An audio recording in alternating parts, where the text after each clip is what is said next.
You are experiencing the Knuckleheads of Liberty podcast. It is December 20th, 2024, and welcome to the Knuckleheads of Liberty, where we are bringing you the people and the organizations fighting for liberty around the country and in your region. And today we have a special show. It's sort of our end of the year show. And so we have a special guest with us today, Susan Shelley. She is a writer for the Southern California News Group, which includes the Orange County Register, the Los Angeles Daily News, and also to the oh gosh, I can't remember which is the other newspaper, Susan, in that group. In that group, the Riverside Press Enterprise. Riverside.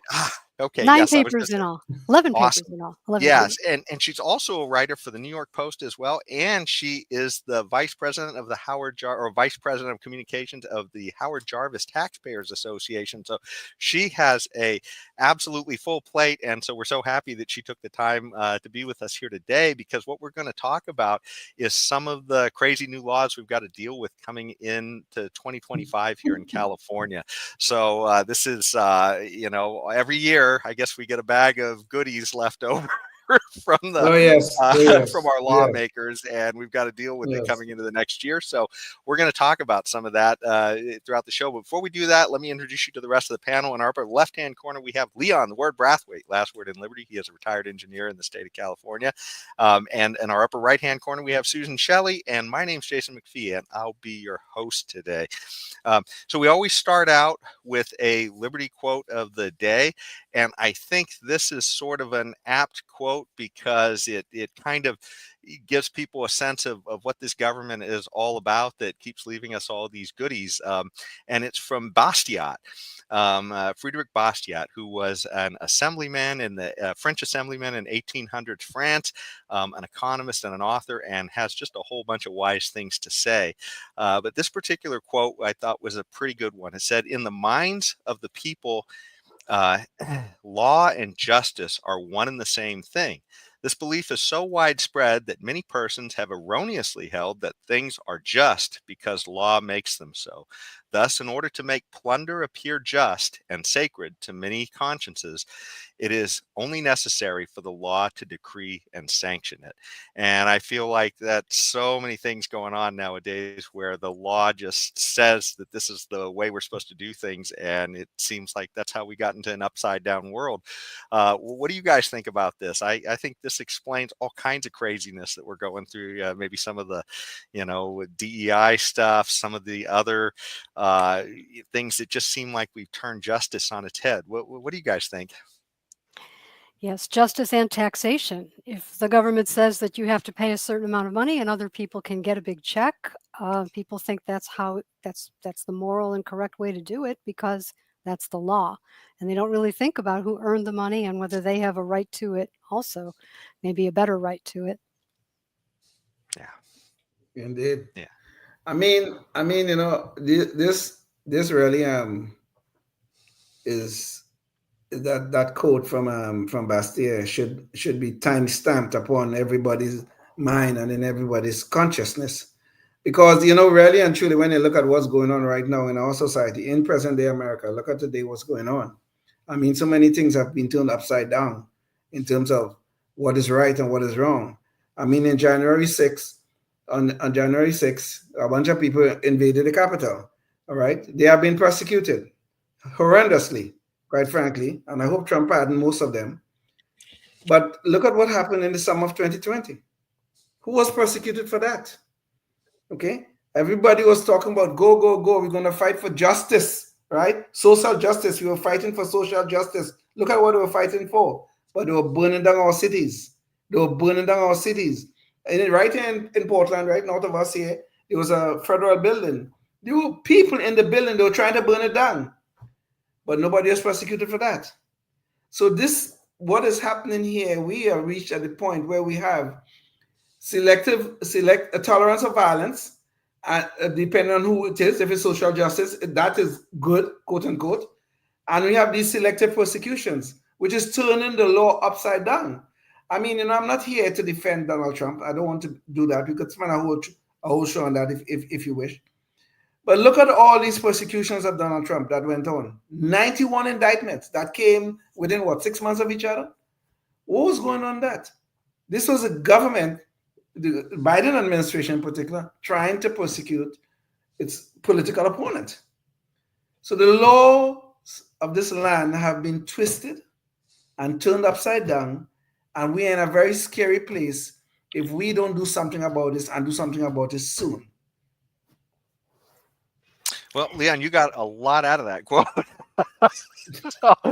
But I definitely take the point of the socialism issue and the taxation issue that Susan got out of that as well. I just, this is what a lot of people use to say, well, it must be okay for me to take from my neighbor if, Yes. if the law says so. So, yes, great points all around. So, well, let's get into the main topic, I guess, here. And this is all of these laws that the legislature has given us to consider here this year. So, Leon, maybe you could bring up the article real quick here. There's this one is from Fox, and we're going to kind of go through the list of these here.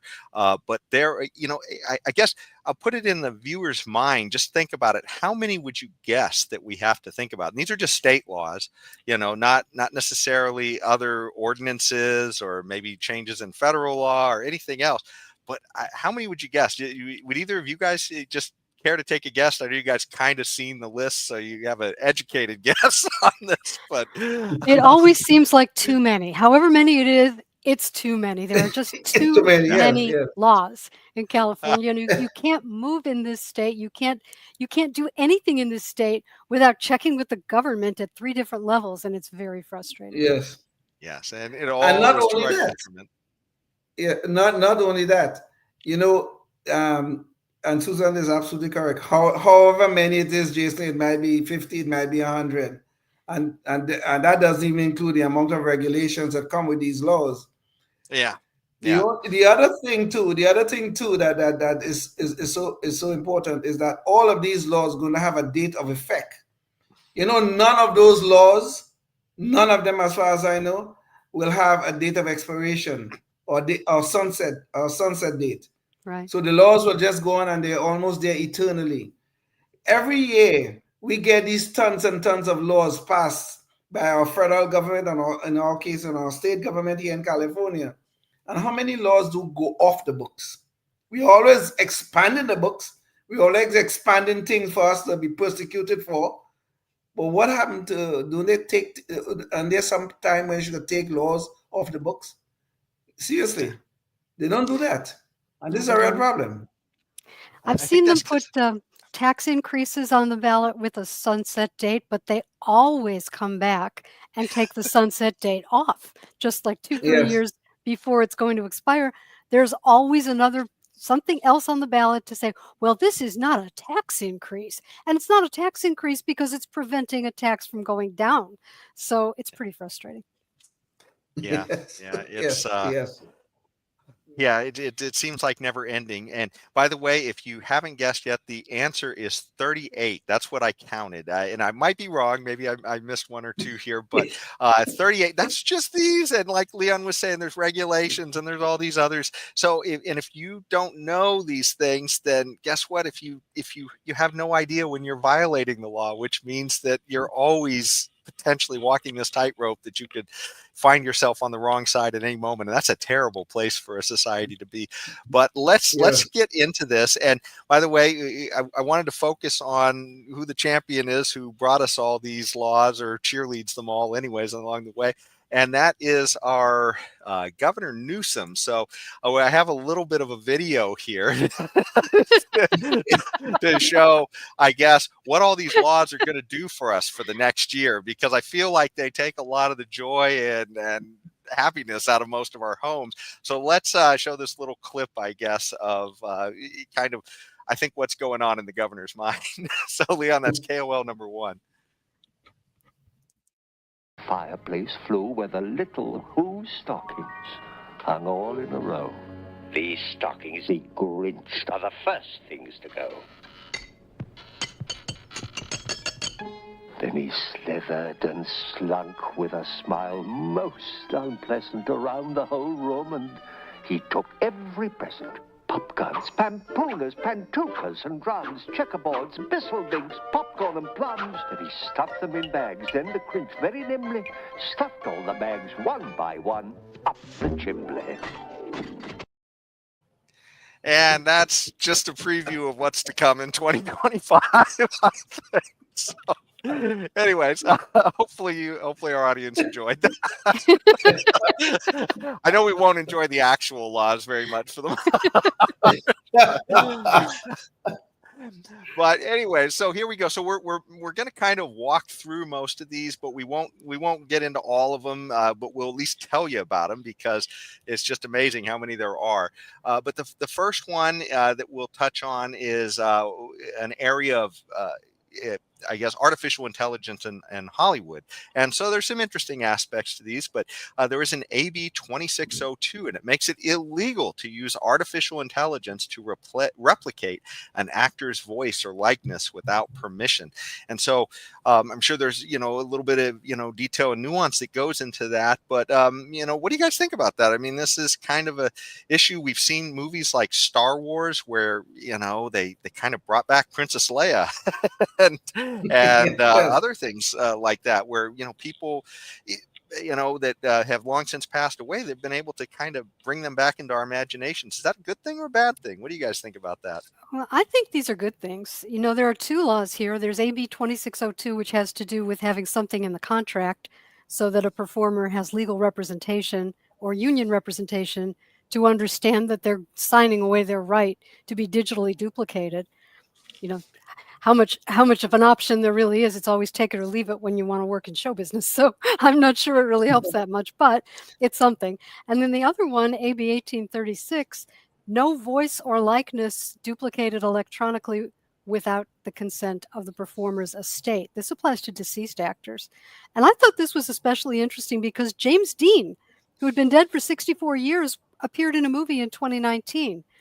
And George Carlin was re-engineered with AI into a special called I'm Glad I'm Dead.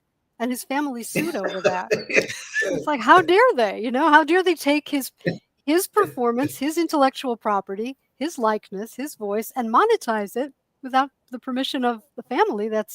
So I think the law's a good idea. Yeah. Well, I know, Jason, I think you and I will have a disagree on this law. Okay, I think so, but I'm not sure. We'll find out. But I think I'm going to agree with Susan that this law is a good law because I believe this is intellectual property, and that intellectual property is just as valuable as real property, as like real estate. Like I have a home here, and if God forbid I pass away, or when I do, I want to be able to leave that so that my grandchildren, my children and my grandchildren can enjoy it. Okay? Pass it on to the next generation, and they could pass it on as long as they want to. The point is, I think people own their real property and they own their intellectual property, whether they're here or not. Okay? I mean, after they're gone, of course, our representations or the executive of our estate will take care of who will actually physically own the property or the intellectual property or the real property. But I think this law is a good law, and I think it's something that should be enforced, quite frankly. Well, I certainly like the idea of making sure people are aware when they sign a contract what they're signing. So I'm cool with that part of it. I do get a little bit nervous about the issues of intellectual property because they are a little bit different than physical property in the sense that, the physical property like your home, there's a scarcity there. Not everybody can own your home at the same time, but an idea a lot of times, even Jefferson said, it doesn't dim my taper if somebody lights their taper off of mine, I think was a paraphrase of a quote of his. But in this particular case, it does make me wonder, because obviously, somebody's reputation, what you do with that and all that, it can obviously have ill effects on people. But if you also think about it, we do this with so many of our historical figures, and what makes somebody a historical figure other than the fact that they're kind of dead, I guess, right? And we do this with George Washington, Abraham. Well, there was a movie about Abraham Lincoln where he was a vampire hunter. And I don't think anybody asked his estate if they could show him as a vampire hunter. I don't know. To me, I can see the idea that we hate to to trash people or do things that maybe degrade their memory. But on the other hand, I do think we need the freedom, maybe once they passed, at least maybe to be able to start making new stuff. And AI really challenges this because it's not just somebody putting on makeup and looking sort of like them. It can be almost a digital copy of the person. So And yeah, it's it's based, brave it's, new I world. think the difference is it's based on their real voice and their real likeness. It's a digital Exactly. manipulation of their own Yes. performances. It's not someone else's performance of their material. It's not a cover. It's actually looking like it's Elvis Presley performing, and they're selling tickets to it. And Yeah. that's Yes. I think it's a different kind of thing.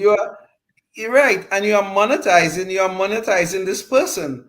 You're gonna make money off of this digital copy, and Right. and the family or the man's estate or woman's estate cannot gain anything from the fact that you are monetizing. Well, if it's supposed it was my wife, you're gonna be monetizing a digital copy of my wife, and I should gain nothing from that.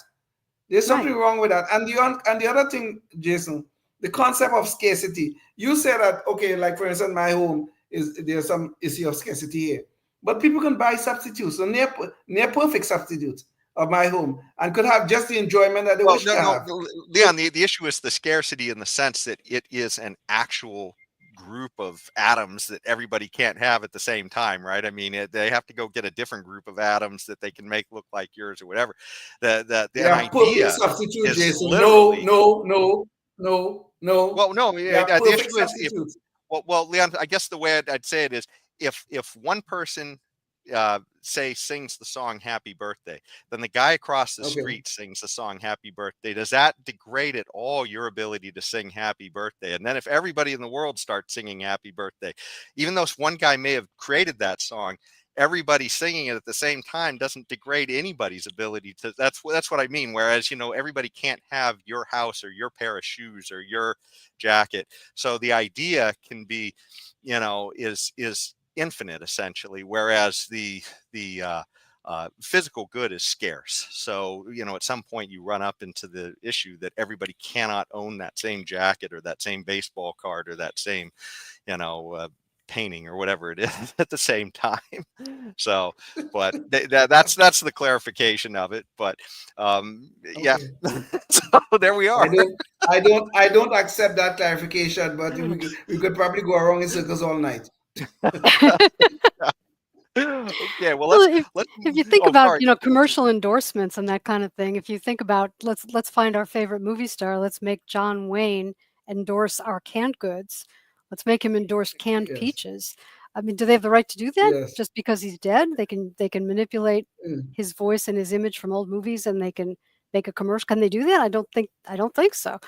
I don't know, So but suppose an actor just dressed up like John Wayne and then said, "I'm selling this brand of cigarettes or whatever it is or canned goods." That's exactly what we do with people like George Washington. We'll have somebody dress up like George Washington and sell insurance. Or I think there is a 70 years after their death okay, distinction. In one of these laws, there is a distinction about people who are historical. But as far as using their voice and their likeness and using AI to reanimate them, I think that's a bridge too far, in my opinion. That's really stealing the performance of an actor. Yes. well, it's I certainly a agree. good deep issue, and it's actually a fun issue to poke and prod. So, but Yes. let's poke and prod the next one. Item on so the next area is autos and cars. So it says beginning in January 1st, AB 413 makes it illegal to park a vehicle within 20 feet of any unmarked or marked crosswalks or 15 feet of any crosswalk where a curb extension is present. I don't know. Doesn't really knock my socks off. I'm cool with just going on to the next one. I don't know about you guys. We should look at this in the context of all the laws they're passing to discourage driving. They're trying to make it more difficult to have parking spaces all over the place, from Yes. approvals of buildings where they don't have to have as much parking if they have bike spaces. And this is banning parking spaces within 20 or 25 feet of a crosswalk or an intersection. And I think they want those spaces for these electric scooters and things that they think are the last mile of mobility before you get to the rapid transit that you're supposedly going to use to get Yes. around California. Good luck with that. So I think it's a part of the larger war on cars. Yeah, I think so too, and I totally agree with that. Man, we find a lot of agreement here, Susan. We should team up and go after Jason. I'm really. Well, I'm a knucklehead of liberty, absolutely. Well, I did notice that that rapid transit isn't all that rapid either. No, it is. Yeah. No, it is. And a lot of times when they say, hey, gosh, what is it? Mass transit, I notice an awful lot of empty buses and trains as well. That's right, yes, yes. So, It ain't rapid. It ain't rapid. It's sometimes empty and sometimes smell bad. So it's okay. I'll pass.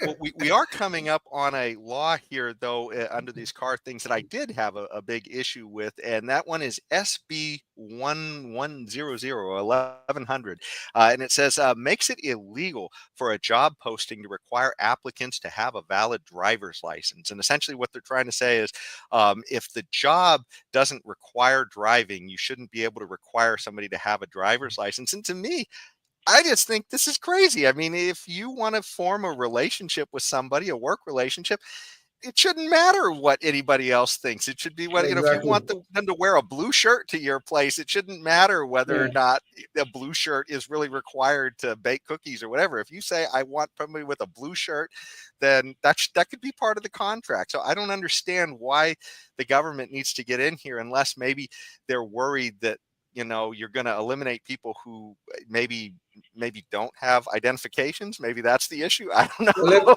If they don't have identification, I would question that. You living in America where you could go down by the DMV and get a some kind of identification. Sometimes it's free or minimal cost. You can't even do that to come to my job where you're going to work. I don't know what kind of person you are. I need to know something about you. At least I could find out look at your driving record or look at something. I got to know about you. And the point, and the larger point here is not even that, to be honest. The larger point is, why is the government involving itself in a relationship between an employer and an employee? For what purpose? I think we have a marketplace where people can make these decisions all by themselves. We are not children. If you don't want to go down to the DMV and get a driver's permit or get some kind of form of identification, that's your choice. But then you pay the consequences when you go to an employer. If the employer say, well, I want to see some sort of identification or something, come on. It's very strange. They can require a college degree for jobs that arguably don't really need a college degree to do the work, but they can do that. So here they're trying to make having a driver's license on the same discrimination spectrum as race and gender and national origin and other things that that are illegal to discriminate over. But how does having a driver's license fall into that same category? I think this is a strange one. Yeah, how many baristas out there, are running around with these sociology degrees and other things like that? I mean, it seems like, I don't know. To me, it just seems like if you're a business and you want a barista with a sociology degree, great. It just seems crazy that the government would ever want to get involved. But certainly we have all of these different licenses and degrees, and just to say, hey, I'd like to see a driver's license. I don't know. Well, anyway, I think we've rolled that one to death. Let's see. So here's the next one. SB 905 eliminates the locked door loophole, which requires prosecutors to prove car doors were locked when a burglary took place. This gives prosecutors more flexibility to address auto burglaries and theft. I actually think this is probably a good one. It sounds like before, it made it harder for a prosecutor to say you were trying to steal something if somebody left the door unlocked. I mean, it's your car. I know I'm not supposed to be just opening other people's cars up and going through them. I don't see why this should matter. If you're trespassing, then it's kind of theft. What do you guys think? I don't know how you would ever prove that you locked your car or didn't lock your car after the fact. I'm not sure how you, sort of a way of saying we don't intend to prosecute anybody for car break-ins. So now they exactly now they will. The fine print of that, yes. Yeah. Well, I think oh, sorry, go ahead. I was going to say, I think this is part of the package of bills that Gavin Newsom pushed through the legislature just before Proposition 36 was on the ballot, because he didn't want Proposition 36 on the ballot, and he was trying to take the wind out of the sails by throwing together a package of what looked like tough on crime laws that didn't require any prison time for anybody. I think this is one of those. So a few good things snuck through somehow by accident, I guess. Yeah, by accident. But why? Yeah. I don't know. I don't know why. Why is this law a good thing, though? What is the point? Why is it considered a good thing? Well, it's a good thing because it lets prosecutors prosecute this particular crime of auto break-ins without the owner of the car having to prove that he locked it first. So it makes it easier to prosecute car break-ins. Yeah, and keep in mind, in enough. San Francisco, they were literally telling people, just leave your windows unrolled because they're going to break the windows anyway. Yeah. So yeah, Okay, this is fair just enough. absolutely nuts. But okay, well, let's go on to cannabis. Apparently, AB 1775 is one that I guess cities and counties can allow existing cannabis retailers and consumption lounges to sell non-cannabis food and drinks. Local government must approve and license the business. It says under the current law, cannabis retailers with consumption areas may sell prepackaged food and beverages if authorized by the applicable local government. This bill expands the legislation to include freshly prepared food and drinks consistent with the California Retail Food and Code.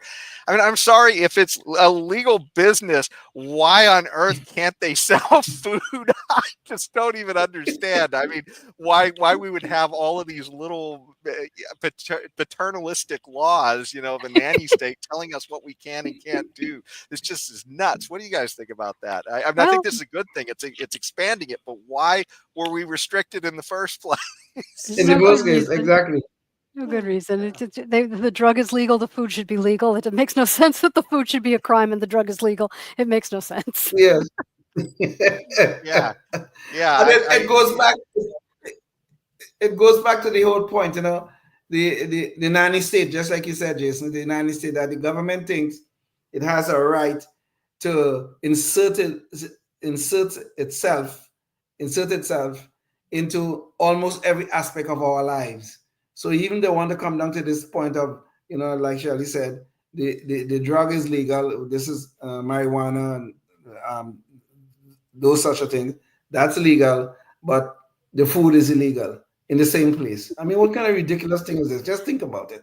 That's crazy. But Leon, I've got to insert myself right now to say, if you're watching us on public access, you're going to have to catch the rest of the show online. So go check us out there where we have the rest of this conversation and many other fun stuff. And we've got a lot of other fun stuff to cover. So go check it out.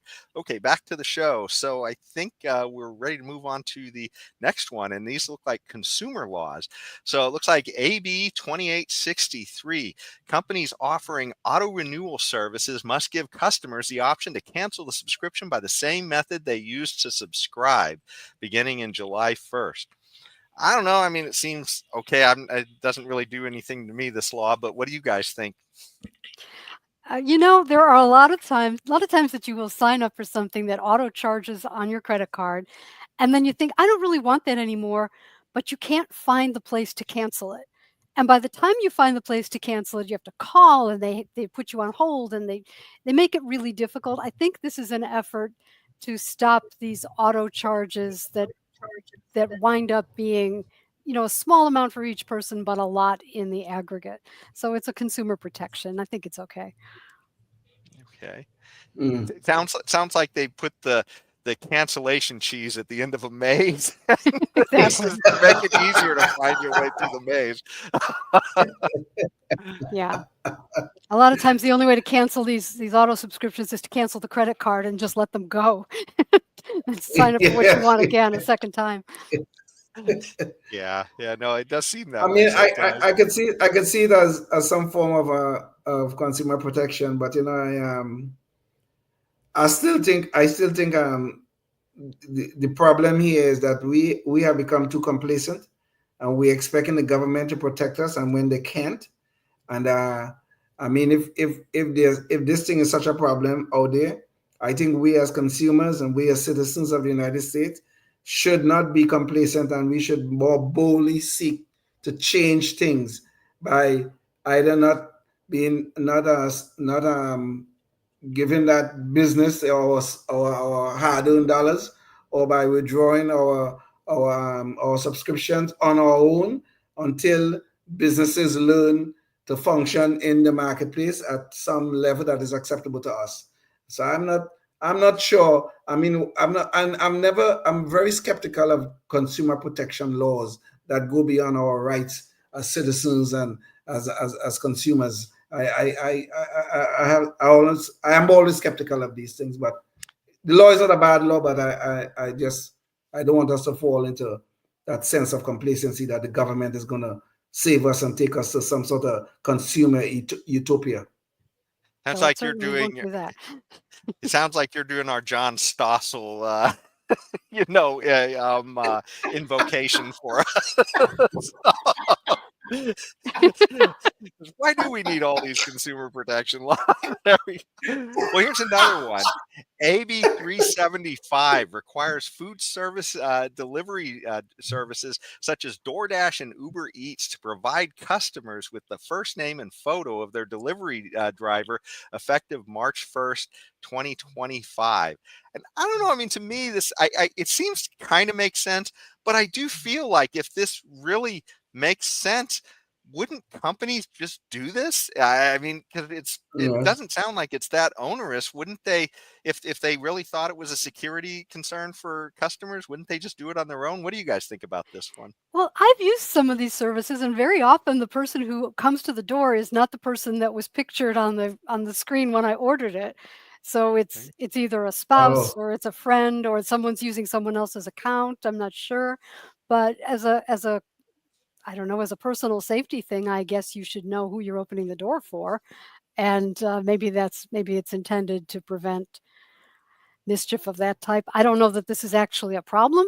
If you order something and you know what time it's coming and it comes at that time, that's what you ordered. So it's not that dangerous to open the door, but maybe there have been problems. I don't know. I do kind of feel I've never heard about. Go ahead, Jason. I'm sorry. Well, I was just going to say, I do kind of feel like if a lot of customers were having a problem, you would think the businesses would respond, but it certainly doesn't seem like a terrible, idea for a law. But I do get nervous, like Leon, that some of these laws, you get too many of them, and pretty soon we don't know what's legal and what isn't. And of course, sometimes the point of these laws is to enable lawsuits, class action lawsuits. So somebody makes a mistake with the picture and the name, or something happens once, and now you've got a company with deep pockets that can be sued on a class action basis because they didn't do what the law requires. And sometimes it's just that. I have a feeling somebody's after a lot of free Domino's pizza. Exactly. Yeah. I'm sure you guys use Uber, right? And when I call an Uber, it come to my home or wherever I am and stuff like that, I usually know the name, at least the name of the person. There's no law that, as far as I know, that force Uber to do that.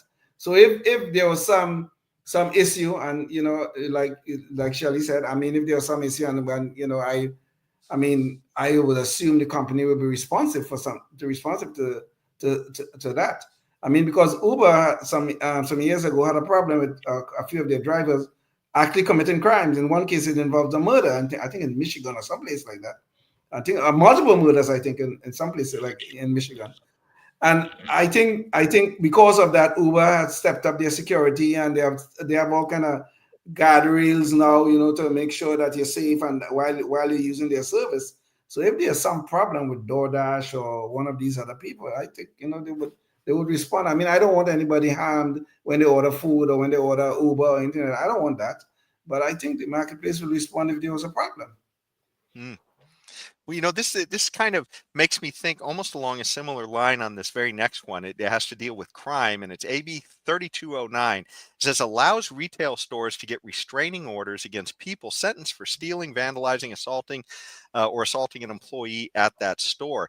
And to me, I almost feel like, in a free marketplace, if we simply had freedom of association, this wouldn't be a problem anyways, because a store could just simply tell people, hey, we saw you before, get the heck out of our store. We don't want you in here. But it sounds like because we're not allowed to do that, now we need special permission from the government to say you can't come into my store with a restraining order. So I don't know. I mean, it seems like it's a good idea in the world we're currently living in, but it almost feels like if we just had freedom of association, we wouldn't need this. So what do you guys think about that? I don't know how you enforce this. These are the same people who can't stop the shoplifting and can't stop the assaults on their Right. employees. And who's going to enforce the restraining order? This makes no That's sense true, to me. too. This must be one of Gavin Newsom's package of retail bills to keep Prop 36 off the ballot.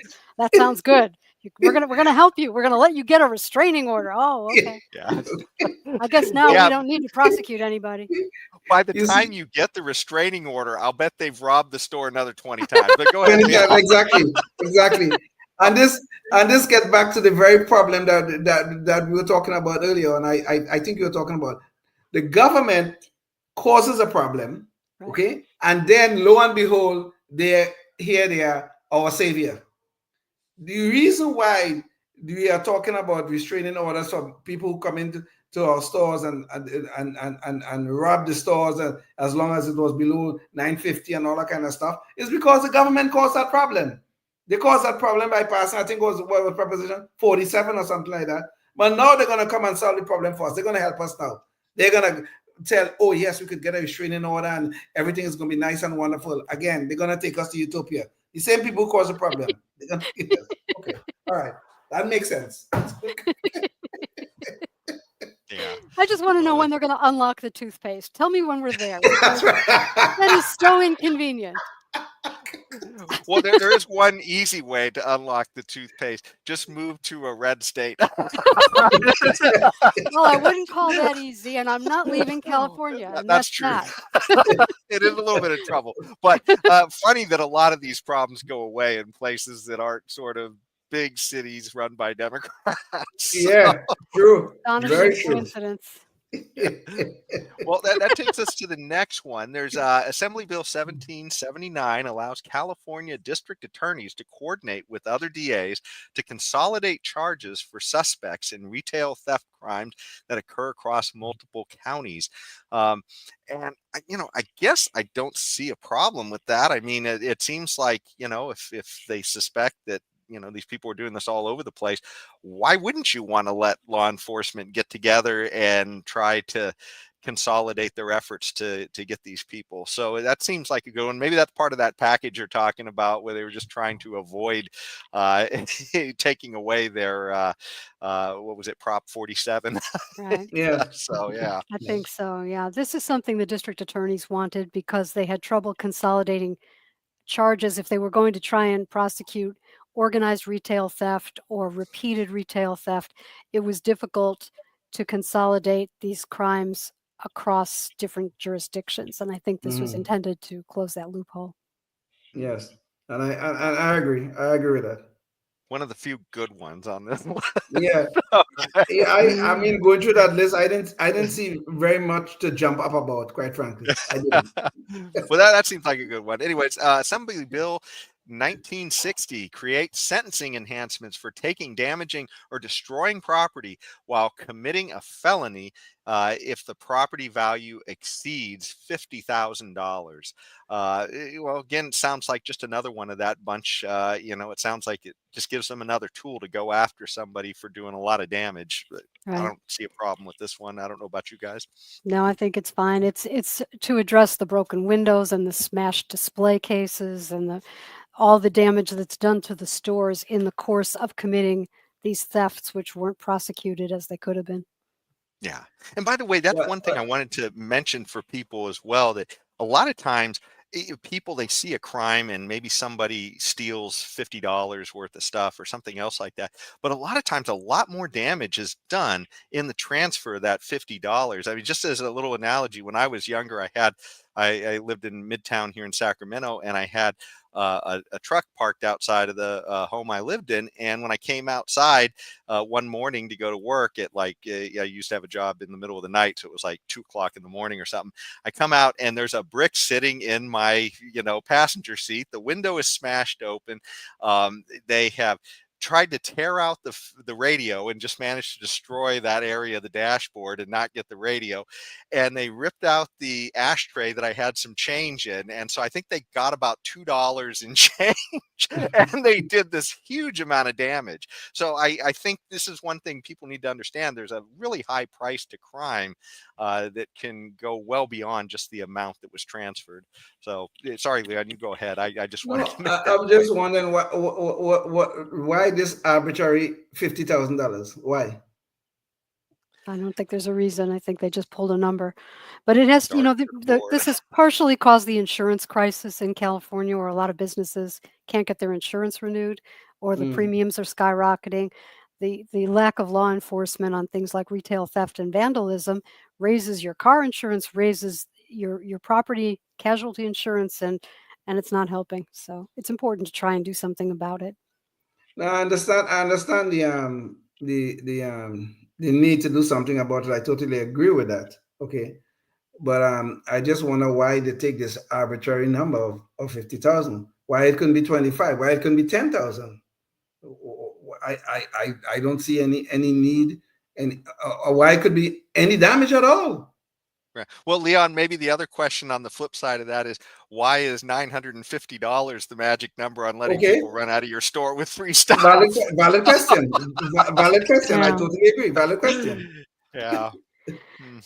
Yeah, I guess we'll never know the answer to these complicated questions that get answered in the halls of justice in Congress and every place else in our legislature. Well, let's see. Here's another one, and I actually think this one is also sort of makes sense. It says, under Senate Bill 1242, setting a fire within a merchant's premises while committing organized retail theft will be considered an aggregating factor and will increase sentences for those convicted. And I just wanted to remind everybody of what we went through not too long ago. You know, the fiery but mostly peaceful program or protesting here. You know, they didn't really think that was a problem. Okay, so I just wanted to remind people what our legislature thought. This was like kind of okay. This was peaceful. So Exactly. Mostly peaceful. Mostly peaceful is what they said. yeah. You know, when Prop 36 was pending, it was the question was, how much funding will it have for advertising to pass it if it does get on the ballot? And so it's June, it's July, and they're at that deadline. And will Walmart, will Home Depot, will Target, will they put up a lot of money? So I think when you look at some of these laws, it's the question is, was this something that the big funders of Prop 36 wanted to have, and was the legislature and the governor trying to talk them out of funding Prop 36? Ultimately, it didn't matter. Prop 36 stayed on the ballot and passed with nearly 70% of the vote, which tells you it was people were concerned about crime and not feeling safe, and it was not a made-up thing. Right. We're seeing our stores exit. I mean, it was just a Safeway. In fact, my daughter had to do a little talk in her school thing about it recently, but a Safeway in the Fillmore district in San Francisco just closed its doors after being there 40 years. And it was because of crime. And they said it was because of crime. And, you know, you just see now all these streets in San Francisco that just have closed up shops, and, you know, even banks and other places, just empty buildings because they can't seem to put a cap on you know, on protecting people's property rights. And it just yeah. So item after item. I'm in Los Angeles, and DA George Gascon, ex-DA ousted DA George Gascon, regularly told us that his only real concern was his failure to communicate that crime was not up. And this is, you know, I think this is a problem, that he didn't think it was a problem, and voters thought it was a problem. It almost reminds me. Oh, sorry. Just go ahead. Yeah. Those people on the left, people like George Gascon, they have an operating system, iOS, insanity on steroids. Yes. Susan, you could put that in your column one of these days, and just credit me a little bit. That's all. I'll steal it from you.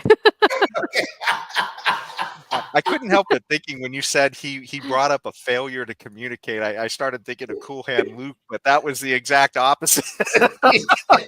All we have here is a failure to communicate. That's what he thought he had, failure to communicate. Yeah. Well, and then another thing I guess they're trying to communicate with us here is Senate Bill 1414 raises the classification for soliciting and buying sex for minors under 16 from a misdemeanor to a felony. And that one actually was a little bit complicated. I think, let's see, here that one was. There was something about it in here that looked like, well, one, I guess I kind of wonder why soliciting sex from a minor isn't already a felony. That was kind of one thing I was wondering already. But the other thing was they did talk about the age issue, and I wasn't quite sure from the way I was reading it, but it did sound like it tried to make a distinction if somebody was under 18 versus over 18 who was, I guess, soliciting the sex. And I mean, I do feel like there could be a little confusion there, because I certainly hate to see somebody who's 17 and they're trying to have whatever high school antics go on, between a 16 and a 17-year-old, and suddenly somebody is a sex offender. So I do get a little bit worried with some of the crazy overreaches that we kind of hear about. But yeah, as far as the idea that it wasn't already a felony to solicit somebody under 18, that kind of seems a little weird. Leon, you were talking about the arbitrary figure of $50,000. Well, this is the arbitrary number of 16. If they're under 16, it's a felony. But why is it a misdemeanor to buy sex from a 16-year-old? There's no good reason. And it was pretty horrifying. The debate in Sacramento was pretty horrifying, as they talked about child trafficking as if it was something that was just part of the economy of California. And we don't want to have people charged with felonies, for participating in the economy of California. It was pretty horrifying, the attitude that they had about it. Shannon Grove she's a Republican, and she worked very hard on this, and she got Gavin Newsom to come around to signing this, but she could not get them to add the older kids to this protection, which is, I think, pretty horrifying. It does beg the question if any of these people, these legislators, are on the list of people who visited Epstein Island. I mean, maybe our new attorney general will suss that out. We sure would hope so. Yeah. Well, let's see. So jumping back to the next thing, let's see. So education. AB 1955 prohibits school districts in the state from enacting policies that would force educators to notify parents if students identify as transgender or request to use a different name. And so I thought this one, we've talked about this one a lot on the show before, and I did have a little video clip from the Goldwater Institute, because they actually were handling this one woman's case in Maine that was right along with what these this law is talking about. And so I think we'll play that little clip, because it really gets to the issue of what could be happening here. And so Leanne, can you play KOL number 2? Just always been able to come to me and talk to me about things. At the end of her 7th grade year, she began talking with a school social worker, but they did transfer her to this other social worker who I had never met, and he never reached out to me to tell me that he was going to be working with my kiddo. And it just, everything about it felt like the goal was to remove me from any sort of conversation surrounding my daughter's mental health. One day, family affair, we were cleaning my daughter's bedroom, and we discovered a breast binder in her bedroom. And so I had a conversation with her and asked her where it came from. She finally came out and told me that the school had given it to her, and more precisely, the school social worker. It hurt as a mom to know that she was keeping a secret, but I think it hurt even more to know that adults were encouraging her to keep these secrets. It really makes you wonder what other things are occurring in your schools. It really makes you question everything. And in this particular case was a mother named Amber Levine, and so she had this issue with her 13-year-old daughter. And I mean, the idea that the school is literally, trying to not just the idea that they might help the family with maybe a mental health issue that they're going through, Mhm. but the idea that they would hide it from the mother is just it just seems outrageous. Anyways, what do you guys think about this? Because this law seems like exactly in this vein of trying to, remove the parents from the process of parenting. Well, this is the law that caused Elon Musk to say, I'm moving my companies out of California. He said, this is Mhm. a bridge too far. Yes. And this goes all the way down to kindergarten or even pre-K. This is not just 17 and 18-year-olds who are making an almost adult decision. This is little kids who are being, well, some people say groomed or coaxed or coached Mhm. to think they're born in the wrong body, and to not tell the parents, I think, is horrendous. Yeah, yes. I totally agree. I totally agree. You know, I've said it here before and I'll say it again. Gender dysphoria is real, but it is a psychological disorder. And these people in the schools have no business and no authority to be telling kids to hide things from their parents. And these teachers and these administrators who are coaching kids to keep this information from their parents, I hope they are prosecuted one day. Seriously, I really hope so. Because this is, and that is the correct word, Shelley. This is horrendous. It really is. It is horrible that that our school districts, who are supposed to be teaching our kids reading, writing, and arithmetic, want to take our children, our young children, down this dark rabbit hole. Treat the problem. It is gender dysphoria. It's a psychological disorder, and it should be treated as such. Not this damn nonsense that they are doing right now. Yeah. Well, and imagine too. I mean, if your kid was identifying, say they identified as a space cowboy or Yes, George Washington or Adolf Hitler. I mean, yes. either way, or God forbid, a Democrat. Either way, I think the parent would want to know, right? So I mean, to me, I just do feel like, I mean, if you look at a lot of these situations, say if a kid really is identifying that there's something that they're not, I think you would want to know as a parent, and we would, it's not necessarily to say that it's this terrible thing, but you certainly to cut the parent out of the process. Just well, anyways, It's yeah, unbelievable. Yes. crazy. Yeah. Mhm. Okay. Well, on to the next bit of madness. So that to me, that's the most abhorrent, I think, of all of the laws that we passed here. But now we have this one, AB 1821. California public schools will be required to teach the impact of the Mission Period and Gold Rush on California Native Americans.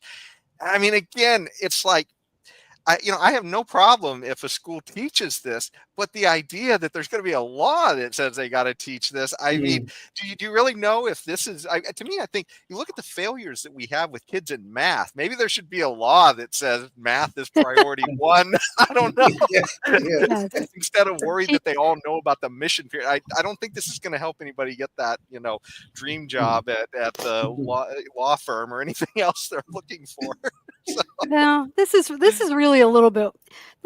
This is concerning because it's trying to undermine the American self-esteem, to say that America did good things. They're trying to undermine that and Yes, teach instead that America's a villain, and that the yes. whole Western movement, the whole founding of California, was a villainous enterprise for which we are all guilty and need to pay reparations. That's kind of Mhm. where this goes. So Exactly. I kind of disagree with the mandate to teach this hostile curriculum. It is so sad what's going on these days. Okay, so these kids, some of these kids, well, this isn't high school stuff, but some of these college kids, they go through 4 years, 5 years of college. They get these degrees in African American studies, Native American studies, Asian American studies, and all these damn nonsense, and they have no marketable skills. their parents or whoever will load themselves up with all sorts of debt to get them through school, and then they can't repay the loans that the parents or they have to incur to get through school. And you know what's happening right now? The government now is trying to save us, right? Because they're gonna just forgive the loans, like if it's just gonna disappear into the skies. But you see, this is a problem. It starts here in grade school, where they're forcing teachers, they're forcing the school district to teach these sort of things. Oh, we have to teach about the Native Americans. Well, what about reading, writing, and arithmetic? What about that? What about teaching that? So to give the kids some sort of marketable skills. What about that? But that might be dangerous, Leon. They might read something they're not supposed to. That's true. No, that's true. Or they might figure out how to do a calculus problem, and then oh my God, then the teacher becomes useless. I guess I don't know what the hell it is. The kind of things that I see they're requiring to teach these days. I think there's some law that they have to teach things about LGBTQ. I think there's such a law. I don't know if there's such a law or some mandate or whatever. I don't know. But all these things that they're trying to teach, we never faced these kind of problems when I was being educated. And I was educated in a foreign country, okay? I was educated in Trinidad. And we didn't have the kind of stuff, all this nonsense they're talking. We have to have this DEI kind of crap before a child could learn, and all this other nonsense. They have to learn about their own history and their own background, and I have to have a black person to teach me, otherwise I can't learn. I wish I could have gone and tell my father that damn nonsense. I really wish I could have. Okay, Leon, maybe the reason they're doing so bad in teaching us math is because they're worried we'd figure out this all doesn't add up. I don't know. Right, you are. But this is the thing. I mean, the humble thing is to say, hey, we just have school choice, and then we don't have to say what's right or wrong. Ultimately, that would work itself out in competition, and parents can figure out what makes sense for their kids to learn instead of just top-down nonsense like this, where kids can't add, but they can sure tell you about what a terrible country we're in. So, but it goes back to the previous law that we were talking about. You want to teach them, you have to teach them about LGBTQ stuff. You got to teach them about Native American stuff. You got to teach them about African American stuff. You see, it goes back. It all comes back to the very same thing. And Shirley, you're absolutely right. The undermining of Western civilization and American values. That's all they're trying to do these days. Even the flag is becoming offensive nowadays. It's just these little bits and pieces of undermining what we know to be real. And now they want to tell us, they fall into science, and the science is nonsense that Dr. Fauci gave us, and so on. You see, there's the undermining of intellectual thought, of critical thinking. All of these things they're trying to undermine. Yeah. I don't like the law anyway. Sorry. Well, the next one is one that seems to make a little more sense, but I still don't quite think it adds up. And it's Assembly Bill 1780, and it said, we'll ban legacy admissions for colleges that accept state funding. And overall, I think that's probably, a good thing, in the fact that why should a school that's accepting government money have special, I guess, relationships with some students rather than others? But the bigger issue to me is, why are so much of our government money going into these schools in the first place? If the government money's not going there, then who cares? If a private school wants to have a legacy admission or not, that's up to the school and what they think that means for their alumni and their, the quality that they're putting out. So I don't know, what do you guys think about that one? I agree with you. These schools have huge endowments, but they don't want to touch that. They want public funding, and that's an issue, I think. And I mean, I don't want us to escape the hypocrisy in this particular law. Yes, they want to ban legacy admissions. Okay, fine. Maybe some of the kids are getting there because of their father's name, or because of their father made a big contribution or to the school or whatever, and all these other things, these legacy admissions. But the hypocrisy in this is that, are they also going to ban all this damn nonsense with this DEI stuff? Okay, if you want to talk about, let it be merit, I'm fine with that. If you want to be merit, I'm good with that. But if you're going to ban these legacy admissions, fine, ban them. Also ban the DEI stuff that is doing nothing for anyone. I want a football scholarship. I feel discriminated against. Me too. But I wanted a basketball one. You know, I mean, you know, I'm 5'11", so I'm close. I'm close, and I probably could jump 2 inches rather than the 10 inches that they need. But I think I'm discriminated against because I can't jump high enough. Come on now. Well, That's wait right. until Asians find out how discriminated they against they've been in all of these basketball scholarships. Then they'll have a real problem on their hands. So let's go to Senate Bill 639, and it requires healthcare professionals to provide care for people 65 and older to take continuing education in geriatric and dementia care. And I mean, to me, it seems like it might be a good idea, but do we need a law to tell healthcare professionals to do that? I kind of think that they can figure it out on their own. But what do you guys think? I don't think you need a law for that. That seems ridiculous. It's one more thing for people to do in their jobs, one more bit of compliance that these hospital corporations have to do with all their healthcare workers, more paperwork, more reporting.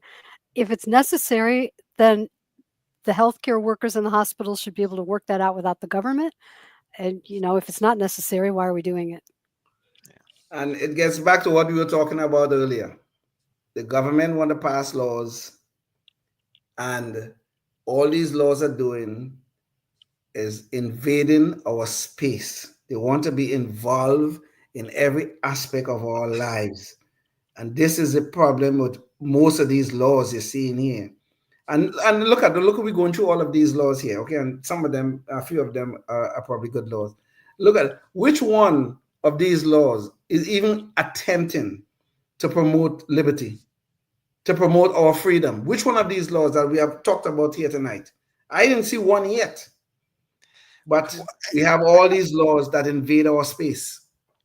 I do feel like some of them might, in the sense that they're undoing other damage the government's already done to our property rights. Okay, then I'll have to take back my statement as being so universal.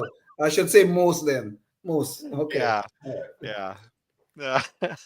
Well, let's go on to Assembly Bill 1825, also known as the Freedom to Read Act, prohibits public libraries from banning books due to race, nationality, religion, gender identity, sexual orientation, disability, socioeconomic status, or political affiliation of the book's subject, author, or intended audience. And to me, as I guess I can get that if it's going to be a government-funded, library, but I do feel like maybe the problem is we have, why do all these libraries have to be government funded? I mean, so many people can just find most of the stuff on the internet now. It just seems to me that, the problem goes away if you, minimize government in all these areas. What do you guys think? I think this relates to children's books. It doesn't say so, but I think this controversy had to do with whether libraries had to stock particular kinds of books in the children's section that some parents considered to be inappropriate, age inappropriate, and sometimes pornographic. Yeah, right. It says high schools. Yeah. So the state of California wants to jump in and say, you must allow the libraries to carry pornographic books, which one of the things about this in covering it in the news business is that these pictures in the books are too filthy to put in the newspaper. Yes. You can't say these descriptions on television or radio because you'll lose your license. So how do people know what it actually says? Banning books sounds bad, but if you actually read what's in the books, people have a very different reaction to it, but you can't report it because it's too filthy to put in the newspaper. Exactly. You know what's funny on that particular note? If I would have realized this was about the schools, but I didn't get it from that brief description, then there was this wonderful. In fact, there's been several of these examples where they've had these school board meetings, and a parent or a kid is coming up there, and they want to describe what the problem is, and then the school board says, "Sorry, you can't talk about that here." I'm just like, exactly. You can't talk about what's it doing in the children's section of the public library? It's a concern. Yeah. There's a very good video. I saw it online where a parent went to a school board meeting, and he decided to read some of the text, the content of a book that is allowed in the school's library, and this is for little kids. And he started to read it, and the school board, the members of the school board started to, oh no, and the guy says, oh, is this something I said? You know. But you know what's great in this law? Here's an opportunity. It also says that the schools can't ban political books based on political affiliation of author, subject, or audience. This is the opportunity to get libertarians in the public libraries, There we in the go. school libraries. Ayn Rand in every school library. Let's There hear you for go. it. Yeah. Somehow I think that they won't apply that equally, kind of the way that No, yes. the way that the law doesn't apply equally to Trump. So, Well, then we can sue. There you go. yeah. Yes. yes. Right. Yeah. Sure. Yes. We feel discriminated against. Yeah. There's no There we freedom go. in this library. Yeah, yeah. Which is it's kind of funny because it's like, it's kind of what a library is supposed to be about, although these are school libraries. So, yeah. Oh boy. Well, let's say employment. We're on to the exciting world of employment. So Senate Bill 988 increases protections for independent contractors by requiring workers be paid on or before the date specified in their contract, or no later than 30 days after completion of services if no date is specified. And it does almost seem like it sort of seems like it makes sense, but then it's like, why isn't this in that contract? Right? I mean, that's all you'd have to do is put that in the contract, and you don't need a law. I don't know. What do you guys think? Yeah, it sounds like another one that allows lawyers to file class action lawsuits against companies that don't pay their contractors on time. I thought California pretty much outlawed independent contractors, but there's still a few left, I guess. And if they're not paid, they can call a lawyer, and makes it easier to file a lawsuit, I guess. I don't know why else you'd have a law that does that. Yeah, it just seems like they can literally put that language in the contract itself. Yes. Go ahead, Leon. I used to be an independent contractor. I was an independent contractor for about 5 years at one time. Okay, I was teaching. And I don't need somebody to tell me what should or should not be in my contract. If there's some problem I have with me being paid, and that's between me and my employer. I don't know why the government had to insert itself here again. I don't know. I don't know what is irrational here. Are we little children that we cannot take care of ourselves? Is that what they're implying in these laws? I mean, this is ridiculous, quite frankly. It is. Yeah. I'm going to use I don't see the point. my mental intuition here, powers of intuition, to imagine that this is what's going to be in all of these employment laws coming up. But let's find out. Senate Bill 1105 allows agricultural workers to use paid sick days to prevent the effects of working outdoors in dangerous conditions such as smoke or extreme heat. And well, I don't know. I mean, to me, it seems like that's a good use of a paid sick day, but it does feel like, why isn't this just in a contract to begin with? I mean, why does the government need to be coming in there and telling each group of people how many paid sick days they have to have and all these other things? It just kind of seems like this is all stuff we can handle in private contracts. But what do you guys think? I'm not sure what triggered this law, because it seems to me that if you have dangerous smoke or dangerous heat, that employers would tell people not to go out there anyway. So if that's not the case, that sounds like a bigger problem. I mean, that's almost assault to make people work in dangerous conditions. So is that legal normally? That doesn't seem right. I'm confused by this one. I don't understand what they're doing. Same thing here. I don't understand the point of the law. I don't know what it is they're trying to protect us from, because I don't think any wise employer who trying to have a decent business will have his employees going and working in dangerous conditions. I mean, I don't get that. Right. And if people are going to use up all their sick time, if there's a week where they can't work because of wildfires and they use up their sick time, and then somebody gets sick 2 months later, they don't get paid that. I don't know. This makes no sense, but I guess there must be something that caused people to want that law. So I don't know who they are or why they wanted it. Yeah. Ultimately, though, it does feel like they should be able to work this out on their own. But let's go to AB 2123, allows employees to use paid family leave without having to use vacation hours first. Again, it just does seem like government is sort of inserting itself in an area that people should be able to work this stuff out voluntarily in a contract. But what do you guys think? Same thing. Sounds bad for small businesses. Yeah. Yes. Okay, well, let's jump to the next one then. Assembly Bill 2499 expands the definition of paid sick leave. Here we go again.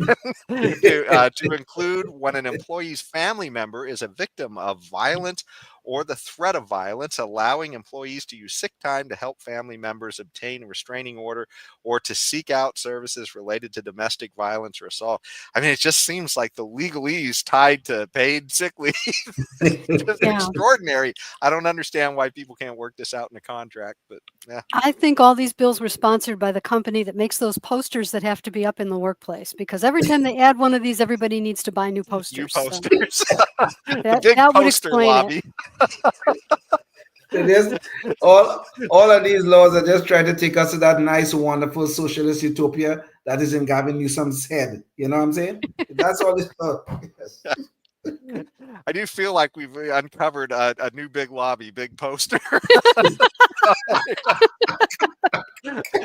Okay, well, under Assembly Bill 399, also known as the California Worker Freedom from Employment or Employer Discrimination Act, California employers can no longer discharge, discriminate, or retaliate against or threaten to carry out such actions because an employee refused to attend an employer-sponsored meeting related to religious matters, political matters, or matters relating to the decision to support or not support a labor union or organization. So I think we know where this one came from.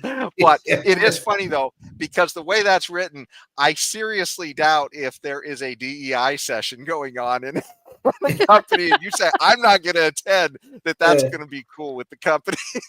So, especially not the state, because the state does require this kind of stuff of their employees, of course, know, and the federal government, which I guess might change with Trump coming in.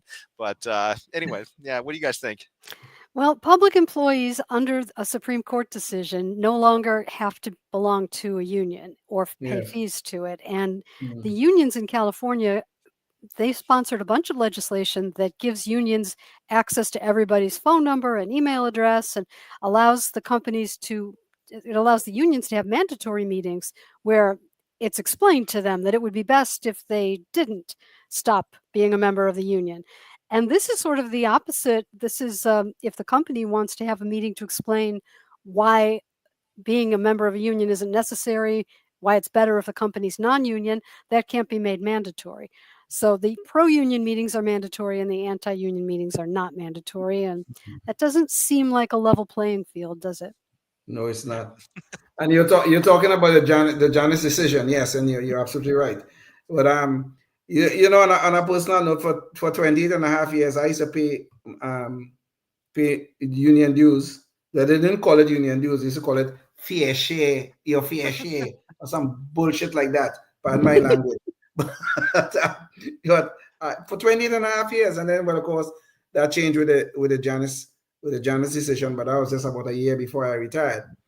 But the point is, and it's just like Shirley said, they're given access to the unions. Now they're trying to get around the decision. Is what they're trying to do. They're trying to get around the Janus decision, and they give access to the employee, or the employees have to go to these meetings and they have to listen to all the crap from the union about how they're so wonderful and they do all these great things for you and all this kind of damn nonsense and stuff, because they can't deal with the Janus decision. They cannot deal with it as it is written.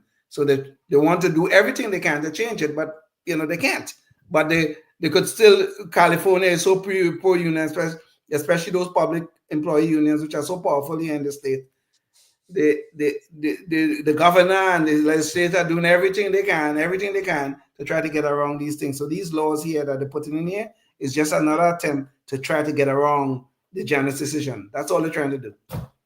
And just to be clear, too, from a libertarian position, I mean, libertarians, in case anybody's confused, are not against the concept of a labor union, which is essentially just a bunch of people coming together and exercising free speech as a group. The problem is they always want special rights under these things. And that's when the problems enter in, is once they start saying we need special protections or special rights that don't exist for anybody else, including the employers, then suddenly that's when it's not really about freedom anymore at that point. So, and especially if they're compelling everybody else to be part of their group. So, well, let me just be clear, Jason. I have no problem with private employers Yeah, having that too unions in private. there. Yeah. But public employee unions have a very big problem, a very big conflict of interest that we should never permit.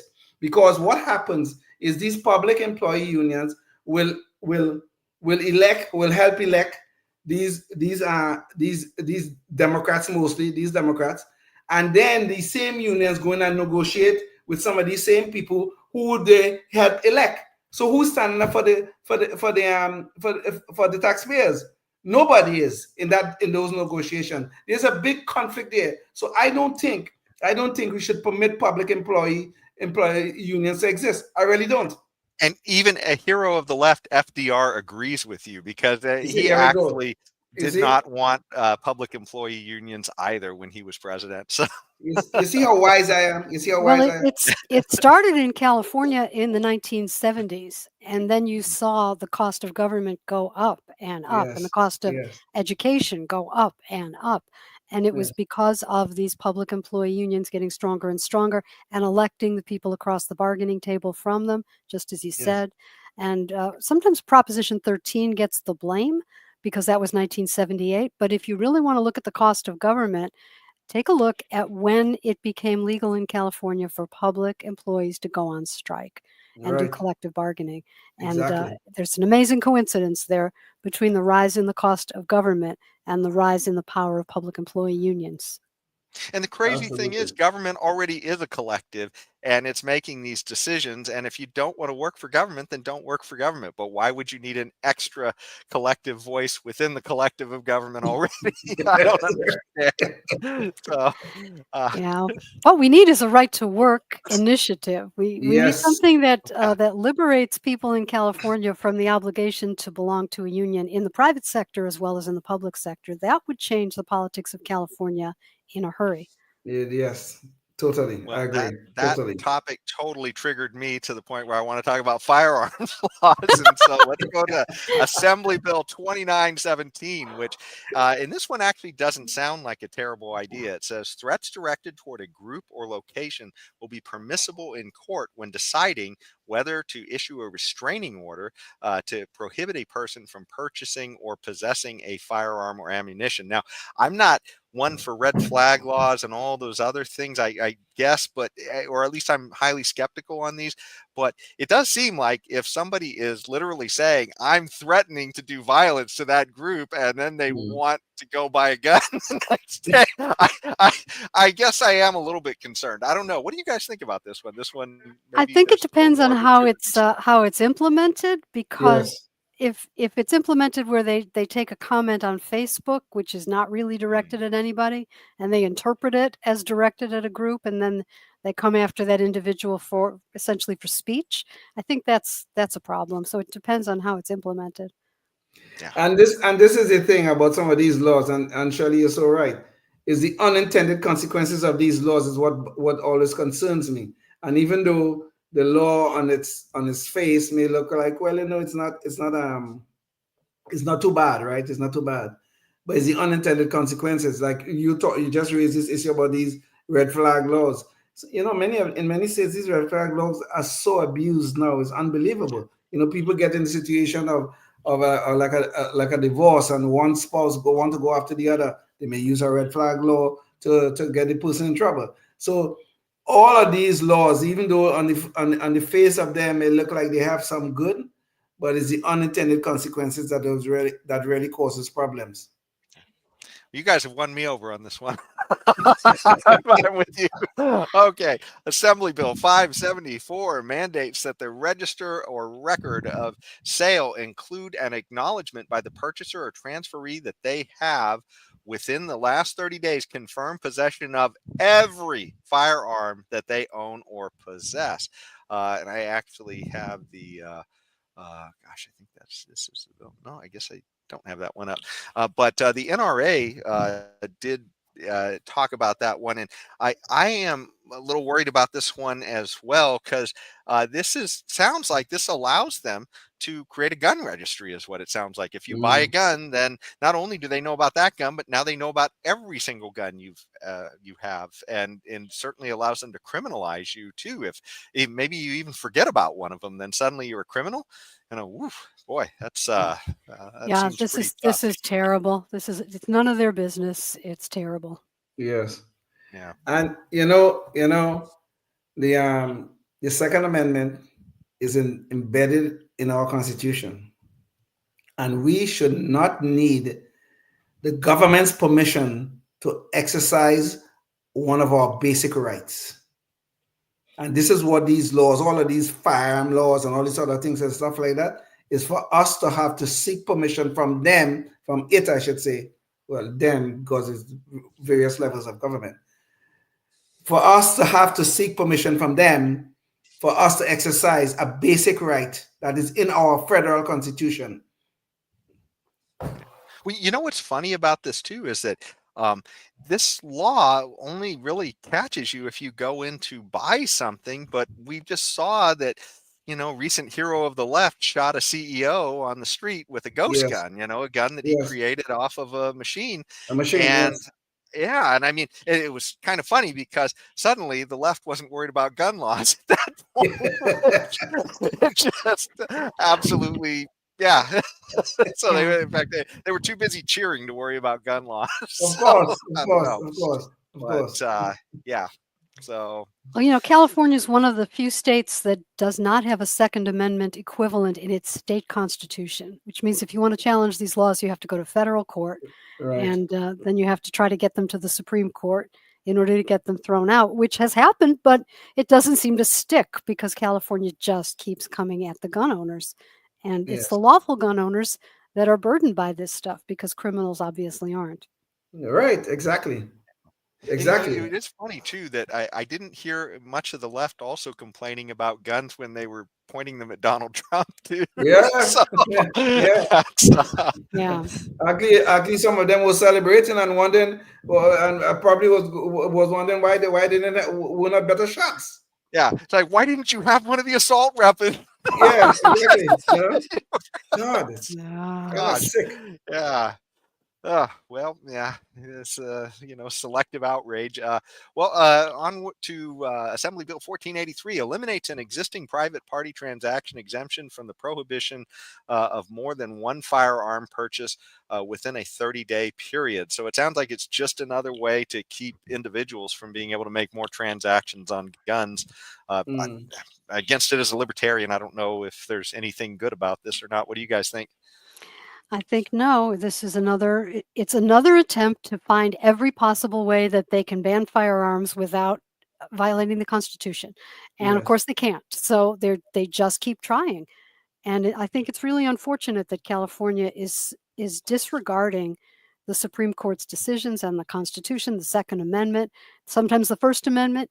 And it's just concerning that they don't seem to care. They make people go sue them and incur all the legal expenses when they should just stick to their oath of office and uphold the Constitution. It's not that difficult. Yeah, there we go. Absolutely. Well, that the next one, and this one just seems kind of like, one of these things that sounds responsible, but in the end is kind of ridiculous because we all just seem to throw away this paperwork. But Assembly Bill 1598 requires licensed firearm dealers to provide safety pamphlets to purchasers and transferees, as well as those being loaned a firearm. The pamphlet will have information on the risks of bringing and bringing a firearm into the home, including the increased risk of death to someone in the household by suicide, homicide, or intentional injury. So they're not sure that you understand that a weapon might be dangerous. It's still, I notice you get all of this material that comes whenever you get something from the pharmacist, or you rip the tags off of your mattress that tells you that you're not supposed to do that, or whatever the heck it is, right? All of this different paperwork the government forces us to do that nobody really reads or does much with. I don't know. What do you guys think about this? Sounds ridiculous to me. It's ridiculous, and it should not have passed in California. It's ridiculous. Yes, absolutely, total agreement. Yeah. And I guess since they're Or saying a by pamphlet, the way, it's just making business for those pamphlet manufacturers, uh, right? big poster and big Big pamphlet. poster strikes Big again. poster, yes.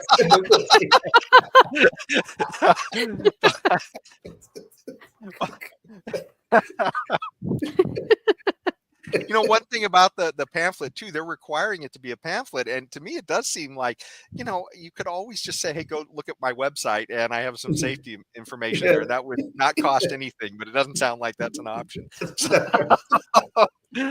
Anyways, home ownership and housing. Senate Bill 450 requires local governments to drop certain zoning requirements to make it easier for homeowners to divide their homes into as many as 4 separate units. Also known as the Interim Housing Act, SB. Oh, excuse me, that's a different one. So SB 450 allows us to essentially use your property in, I guess, more ways than they currently allow you to use it. As a libertarian, that actually sounds pretty good.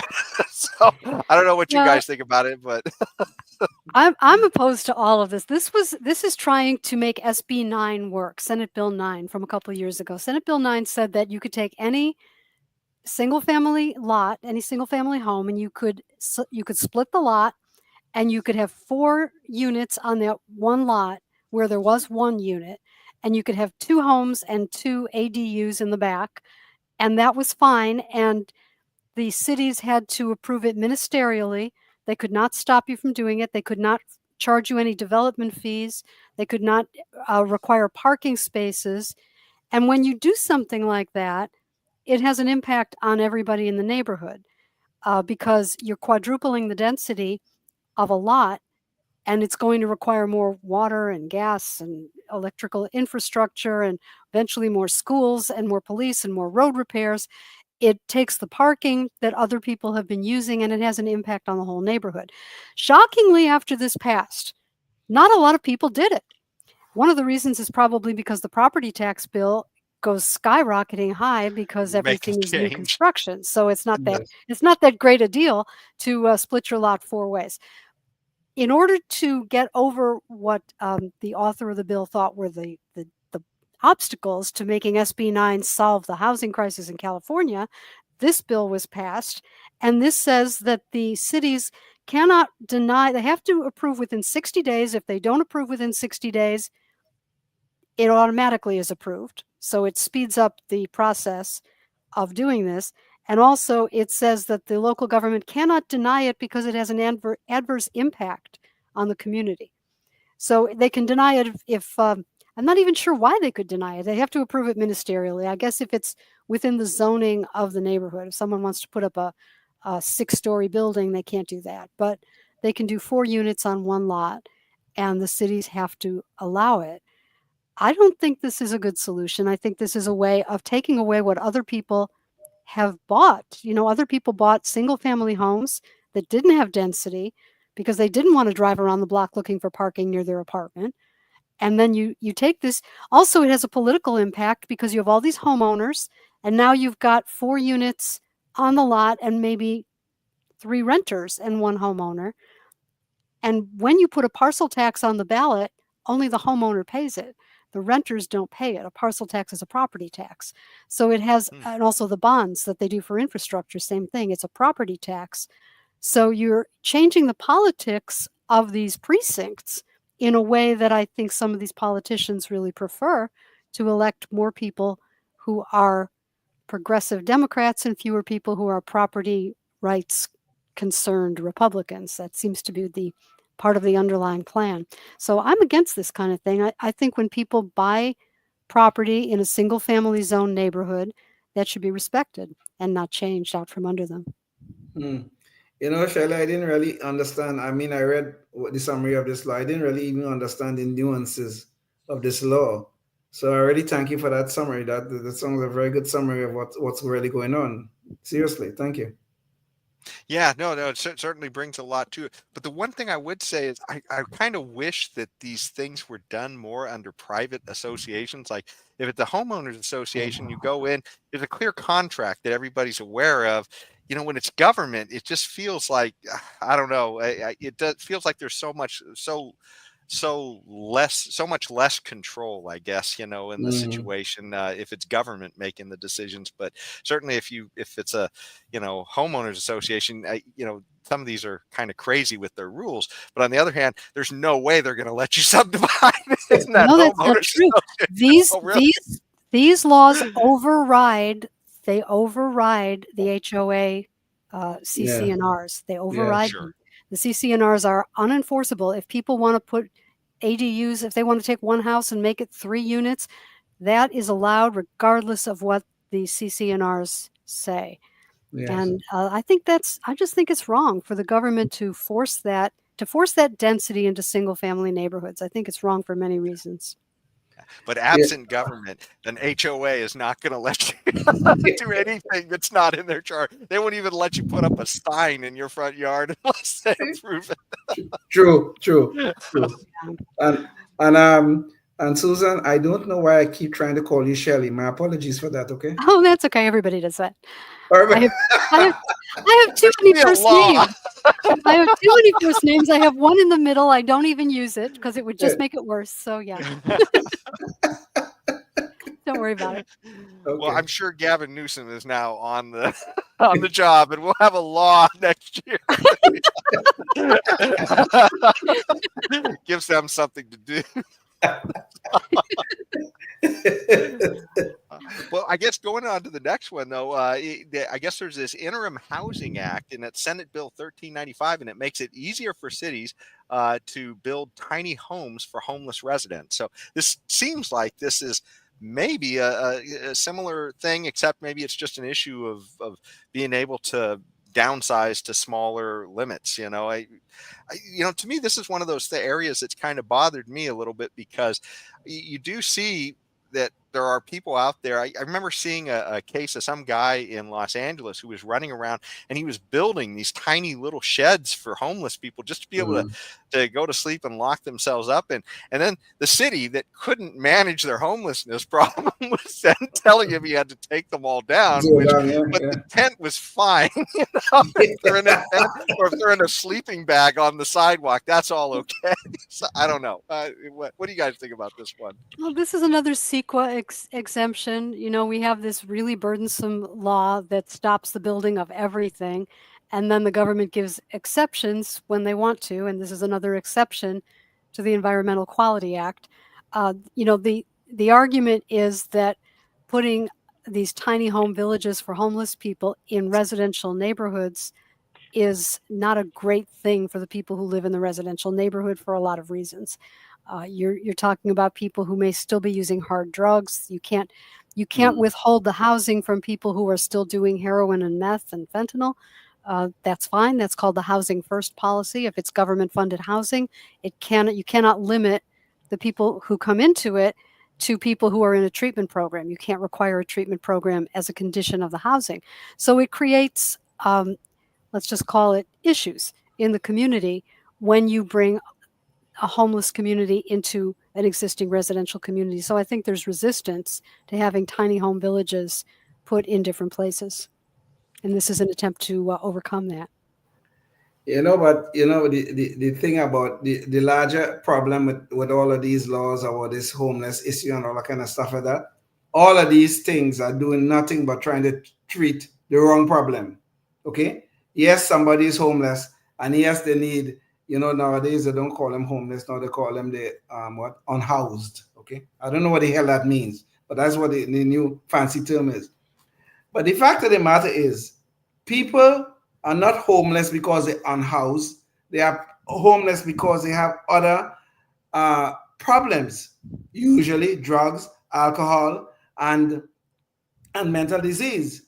And if we want to help these people, truly help them, we have to treat those underlying problems before we try to put them in homes. Because Gavin Newsom already spent, how much he said, 20 billion or something. He's going to solve the problem in 10 years. And that was 25 years ago or something like that. This is what's going on and on and on. And we're still spending problem trying to treat the wrong problem. Spending money trying to treat the wrong problem. We have to stop this. All of this nonsense have to stop. Let's help these people if we really want to help them. But let's treat the correct problem. Leon, he cares so much, he just needs another 20 billion. Oh, no, okay, there we go. Okay. For me, I didn't understand that. Sorry. Well, let's see. Then they have this other one. It's called Assembly Bill 2347, gives tenants 10 business days to respond to eviction notices, up from 5. I don't know. I mean, to me, it feels like, my gosh, I guess landlords and homeowners have been kind of under the gun here in California. I thought it was taking months and years to get somebody out, and they want to add an extra 5 Really? days. I don't know. To me, it just seems like this might be a solution in search of a problem. I don't know. What do you guys think? Well, there's a constant tug of war between the tenants' rights activists and the property owners, the landlords, and over what the law will be. And this sounds like one of those compromise measures. Instead of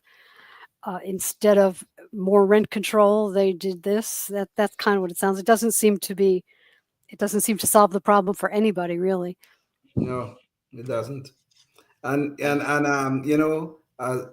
am a rental property owner here in California, and I tell you, this 5 days, 30 days, whatever, that kind of stuff, usually from the time you set a notice for an eviction notice for a tenant until you actually get a tenant off your property is usually 2 or 3 months past. Seriously.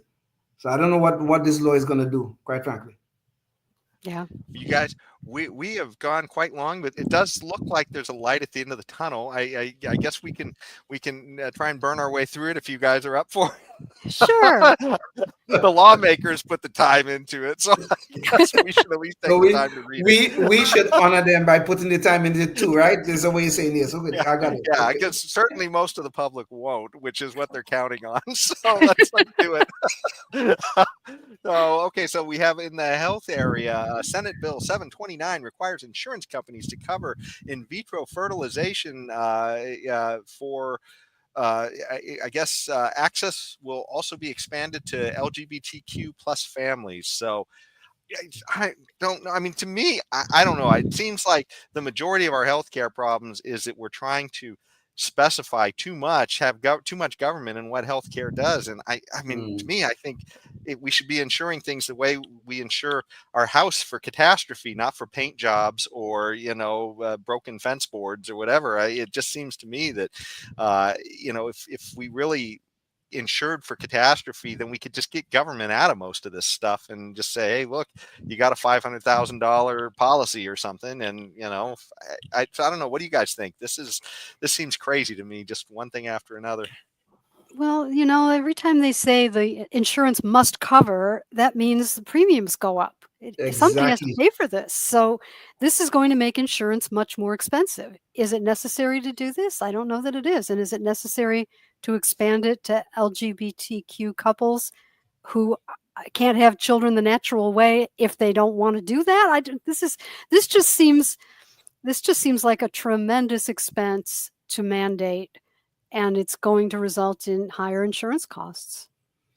But you see, this get back to the law of unintended consequences. So these people come about and they mandate, okay, you must cover this, you must cover that, you must cover the other. And then when the premiums go up, they come out and they say, oh my goodness, look at those greedy insurance companies. Oh my God, what are we going to do? We have to come up with a new solution to take care of these greedy insurance companies here in the great state of California. This is the horseshit that we have to live with all the time. Okay, the mandate, they cause problems, and then they want to be the savior to solve the problem. These people, I don't know. These people are insane. Insanity on steroids. That's what that is. And as long as we leave them in charge of our education, most of the public won't figure this out. Most people won't even know they did this. A lot of times with these laws, the laws pass, the costs come down a little later, and people have no idea what caused the cost increase. This is true with your electricity bill, with your water bill, with your insurance bill. It's the long fuse on the explosion of cost increases in California. And very often the people who did this to you are gone. They're on to their next job. They're on to their next office. And they're not accountable for what they've done. And we're stuck with these tremendously high cost of living problems in California, gasoline, everything, because of these laws that were passed going back maybe as far as 2003 or 2006, we're paying higher costs because of things that were put in the law. Everybody's gone, and you're stuck with the consequences. Indeed. I Indeed. mean, that puts an exclamation point on all that we're going to be paying from this last administration just leaving office. Yes. Yeah. Yes. Well, let's do Assembly Bill 2515 bans the sale of tampons and other menstrual products that contain potentially toxic chemicals. Why isn't this just a consumer fraud law? You know, I mean, if somebody sells something and it causes harm to somebody, why can't you just deal with it that way? Why do we need a special law for this? I don't understand. Well, I do you don't guys have understand why any, this is just in California. If something is toxic, why is it legal at all? And if it's not really toxic, why is California making it sound toxic? I don't understand. Exactly. Yeah, because I mean, as far as I'm aware, if somebody sells me something and it has toxic substances that they didn't disclose and it makes you sick, I think that you have recourse no matter what the product is, right? Yes, So, yes, yes, yes. yeah. Yes. Oh well. Anyways, another nonsensical law, but let's go on to AB 1902. Well, at least they're putting them in the boys' bathroom so that it's not sexually discriminatory. Everyone gets equally toxic. That's what's Yeah. important. That we don't discriminate with toxicity in California. We want the boys to be Yes. equally exposed in what's it, Minnesota And or you know, Wisconsin? we almost had Tampon Tim as our vice president. So, you know, thank Close God. call. Okay. Close call. Well, Assembly Bill 1902 requires pharmacies to provide accessible prescription labels to people who are blind, have low vision, or are print disabled. I don't see a huge problem with this one. I mean, of all the things a libertarian could be upset about, this seems the least. But still, I do feel like that. You know, maybe it still is a market issue. But I'm not going to lose any sleep over it if this law gets through. What do you guys think about it? It seems to me that a person who needs an accommodation can ask for an accommodation and someone could read it to them. I mean, there must be another way to do this without having a law requiring the pharmacies to provide this additional material. I'm not sure why the current system isn't working. Right. Yeah. Exactly. Yes. I don't know. Yes. Maybe just another one of those problems or solutions in search of a problem. Maybe I don't know. It's another. They're printing something, so it's another big poster lobby. There we go. Big poster. pamphlet. Yeah. Big pamphlet, big poster, and big label. Right. Okay, and then we get to AB 2475 allows the state to increase the time it can hold people in mental hospitals for treatment from 5 days to 30 days after a judge determines they need to be released. And this sounds like part of that group of laws, Susan, that you were telling us about before that Newsom was trying to distract us with. I mean, it does seem reasonable, I guess, but I guess I do, get a little bit concerned about the state holding people for long periods of time. But, clearly, if you walk around San Francisco, there's an awful lot of people who are causing an awful lot of problems out there on the commons and the streets. So I don't know. I guess this is a horrible issue because the mental health system in California is relying on community care rather than mental health hospitals. So I think sometimes people are held in hospitals that are not mental health hospitals, they're general hospitals, but they're held because they're a danger to themselves and others for, I guess it was 5 days. I think sometimes it's 72 hours, and I guess they want to make this 30 days. This is the real core of the problem is we don't have appropriate facilities. The biggest mental health hospital in the United States is the Los Angeles County Jail System, and that is appalling. And we should be building appropriate facilities to provide high quality care for people who need it and not leaving them on bus benches and then locking them up for 30 days and putting them back on bus benches. We have to do better in California. And one of the things that we could do is get a waiver from the exclusion in Medicaid for care in a large hospital. In the 1960s, large mental hospitals fell out of favor. And the idea was everyone would get a brand new prescription, these great new drugs, and no one would need a mental health hospital ever again. And that just didn't work out the way people hoped. So even though the funding is limited for care in a large mental health hospital because Medicaid won't reimburse for it, you can get a waiver from that. And California could be reimbursed for care in large hospitals if we built them. But this governor believes in the community care model, and there are never enough beds. And so people end up on the streets until they are arrested, and then they're in jail receiving appalling mental health services. This is not worthy of the state of California. This is really appalling, and it has to be fixed. And it's politics that's keeping it from being fixed. Yeah, it does feel like maybe he could use some of that 20 billion that he misspent to apply to some of these problems. So that would seem to be the prescription. But the prescription is always just give him more. Right. Oh gosh, yeah. No. Well, I guess let's see. They have they're talking about Proposition 32. They were talking about how that had a minimum wage issue that was, I guess it would have increased minimum wage to $18 an hour for large and medium-sized employers and $17 for small employers with 25 or fewer employees. I guess that's would have happened, I guess, but and then it's saying the minimum wage will still increase based on the consumer price index. Beginning in 2025, the new state minimum wage will increase to $16.50 an hour. So I don't know. I mean, to me, it's just all nonsense. I mean, I'm a libertarian, and I don't think that there is such a thing as a minimum wage. It's simply you negotiate based on your skills, and if a product isn't worth that, then it probably I mean, in the end, it should only be getting built if everybody can come to a voluntary agreement. So I don't know. What do you guys think about this? Well, California has made the cost of living really high, and then they come in, as you said earlier, Leon, and they're the savior, and they're going to raise the minimum wage to help people cope with the high cost of living. They caused the problem, and they're causing more problems because raising the minimum wage doesn't create the revenue to pay the minimum wage, so it creates fewer hours, fewer jobs, and it doesn't really work out very well. There have been several of these sort of industry council type laws where healthcare workers have a higher minimum wage, fast food workers have a higher minimum wage. That is not the path to prosperity, and that's just California going in the wrong direction, driving businesses out of the state. Exactly. And then it get back to this arbitrary thing. Why 25 employees? What is this magic number? Yeah. Okay, what is the magic number? They always come up with these arbitrary things. Oh, the small, big, 25, or who's essential, who's not essential. Or they always come up with these arbitrary things. Okay, there's no need for a minimum wage. Okay, there's no need for it. The minimum wage should not exist. These laws, these minimum wage should not exist. The marketplace can easily handle these things with no problem. I'm sure it can. Okay.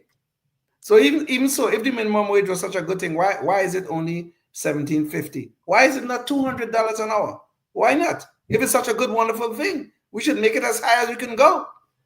Well, didn't we have a Senate candidate who proposed $50 an hour for minimum wage? Was it Barbara Lee?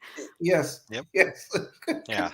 And it's funny too, because usually what's happening is most of these economists who are selling this stuff, they try and stay around the margins, right? Because they realize that argument of Fed put it up to 50 or 100 blows out their argument. So they try and say, well, look, if we just increase it a little bit, there's no effect. But the problem is, the economy is noisy. There's all kinds of distortions happening out there. And so when you just make another little distortion, it's hard to think about each distortion as a raindrop making ripples, right? And if it's just one drop, you can kind of measure the ripples. But if you have drops coming from everywhere with all the different government distortions, it's hard to figure out what's causing what.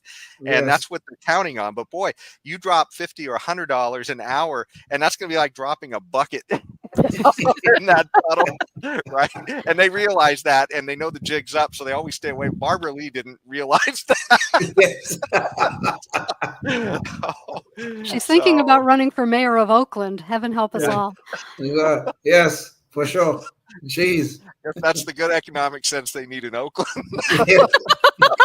Businesses aren't closing fast enough. Exactly. Watch this. We need Barbara Lee to really drive it home, right? Yes. Come on. Go see, park then at that drive-through window waiting for the French fries for a very long time. yes, especially if you're waiting at In-N-Out because it ain't there anymore. It ain't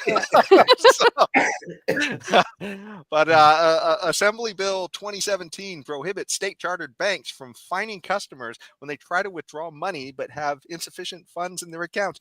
Again, this feels like it's a private contract between you and the bank that's holding your money. Exactly. Why does the government need to get itself involved in it? I just don't. Susan, can you see any good reason why the government would be adding this in there? You know, I remember, I think it was Jamie Dimon from Chase who said, if you don't let me charge for the hamburger, I'm going to charge for the milkshake. It was, if you force the banks to do things in a certain way that raises their costs, they're going to charge for more stuff. And there have been a lot of laws that have done that since the crash in 2008. And apparently there are banks that are charging fees for insufficient funds to people who are already broke. And so there's enough people that this is happening to that the representative government is responding to it and calling them junk fees and whatever else. The Democrats have made a big issue out of junk fees and trying to stop companies from charging for different things. But there again, if the costs weren't so high of doing business in California, it wouldn't be so much of an issue that the banks were trying to, recoup and recover all the money that they're spending for all the regulatory compliance costs. I think there's a better way than micromanaging their businesses. Yes. And the better way is the marketplace, quite frankly. But you are right, Susan. Oh, I got your name right this time. Good. Without a law. Without a law. Without a law, yes. I would oppose that law. Just want to be on the record. I'm against laws that do things like that. Well, but I was going to say it's the same thing what you were talking about with hospitals. And, the government comes in and they say they mandate this type of care and that type of care. And then suddenly you're wondering why a glass of orange juice costs $50 or some pain pill costs $100 or whatever. Right. And I mean, the costs have to be covered somewhere. And it doesn't just get covered by the I guess, false goodwill of legislators. Right. And when you're dealing with something like Medi-Cal, where they under-reimburse the healthcare providers, those costs are shifted to private insurance and everybody else's costs go up. And just as you said, that's how you get the $25 aspirin. Yeah. Well, let's see. Now there is, this one was kind of an interesting one. So it says parents who profit from social media posts using their children will be required to set aside some of the earnings for them under SB 764. It says while AB 1880 expands the Coogan law to include minors who are employed as content creators on online platforms such as YouTube. So it does seem like, at least on that parent one, SB 64, I mean, I don't know. I mean, certainly it does seem sympathetic when you hear about some parent who had their kid dancing on YouTube or something, and then they made money and then there's nothing left for the kid when they grow up. That seems sad. But on the other hand, at some point, I really don't want the government getting into how parents parent that much either. So I just feel like I'd kind of rather the government stay out of this, but I'm certainly sympathetic, I guess, if some parent is. Well, I think this is a good law, because this is something new that we're seeing, where people have essentially television studios in their house and they're making their kids into actors and they're profiting off of that. So do the kids not deserve protection? You can go back and see the story of Shirley Temple or Jackie Coogan, and you can see what happened and why those laws were put in place to protect the kids who were being exploited by their parents. It's not wonderful to have your parents pushing you into show business, even if it's just doing videos in the kitchen. If you want to do that, get a squirrel. And the squirrel doesn't have any rights, and that's fine. But if you're going to do it with your children, the government may shoot the squirrel, though, like that recent squirrel that the government shot Peanut, in New York. Like the Peanut. Peanut, that was it. Peanut the squirrel. Sorry about that. But I mean, if parents aren't responsible about this, and they're giddy off of making all the money on something that's like you could even say that some of these things border into child pornography, and you could get into that OnlyFans business, and that's extremely troubling. But even without that, just look how cute my kids are videos, and you make the kids do that, and you make a lot of money off of it. I think it's an interesting idea to protect the kids share of that income for when they're older. I'm having a hard time with this one, Susan, because the government is interfering with the rights of parents here. So I'm having a hard time with coming down on decide that this law is a good law. Even though you're right, there are some very famous cases of parents exploiting their children. And what was that short guy who used to appear on Different Strokes? What's his name? Gary Coleman. Gary Coleman, yes. He had a situation similar to that with his parents. And I think the case did end up in court, and I don't remember how it was resolved. But even though we have had some bad cases, I don't know. I would prefer that this be settled between the parents and the children in whatever fashion it could be settled. There's a former child actor, I think it's Paul Peterson from the Donna Reed show, I might be wrong about that, who started an organization called A Minor Consideration to look out for the interests of child actors because they're vulnerable. Yes. And I think you can make an argument that vulnerable children should be protected by the government to an extent. I think that's a valid role for government to protect children from being exploited. And I mean, honestly, in the main, I would tend to agree with that. That I think that should be a role of government to protect the most vulnerable among us. Okay, but I don't know where we draw the line when it comes to the relationship between a parent and child. Well, in this case, you would draw the line where the money comes in. If people can do whatever they want, but if they're monetizing it, if they're making their kids into influencers and they're signing contracts for advertising and promotion, and they have agents, and there's a bunch of money coming in, I think you can make an argument that that's analogous to kids who were in films or television shows who had their incomes protected from being plundered by their parents. Yeah.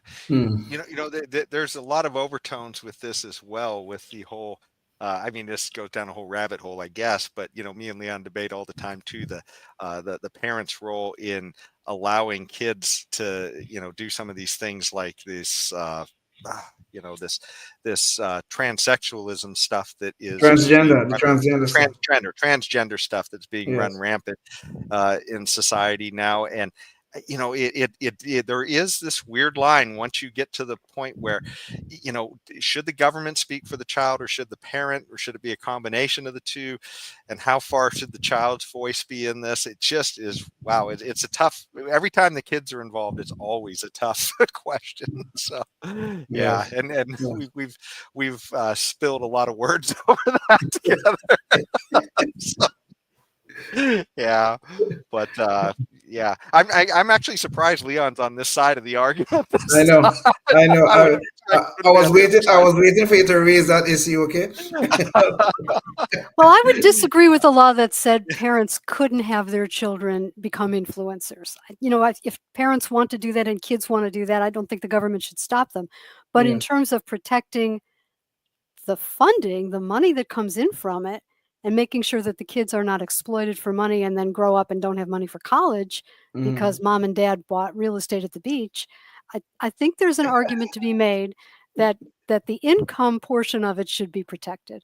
Just as with all show business kids, they're protected. Yeah. And I think maybe there is a little, exception there to some of those arguments, like what they're saying, because the idea that they're signing a contract means they are for the child, because they're essentially signing the contract with the child, means that they are taking on a fiduciary responsibility for the child. And the idea that somehow that's completely dismissed. I mean, maybe as much as anybody has a fiduciary responsibility to people they're financially advising, I guess maybe the parent has that relationship too, if they're signing a contract with the child to make money in the child's name. I don't know, maybe that's an exception to the rule.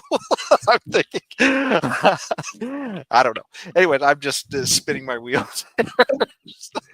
I'll just say at the end of this, I'm not going to totally disagree with Susan's position, but I still will reserve total judgment as to where I will land on this particular issue.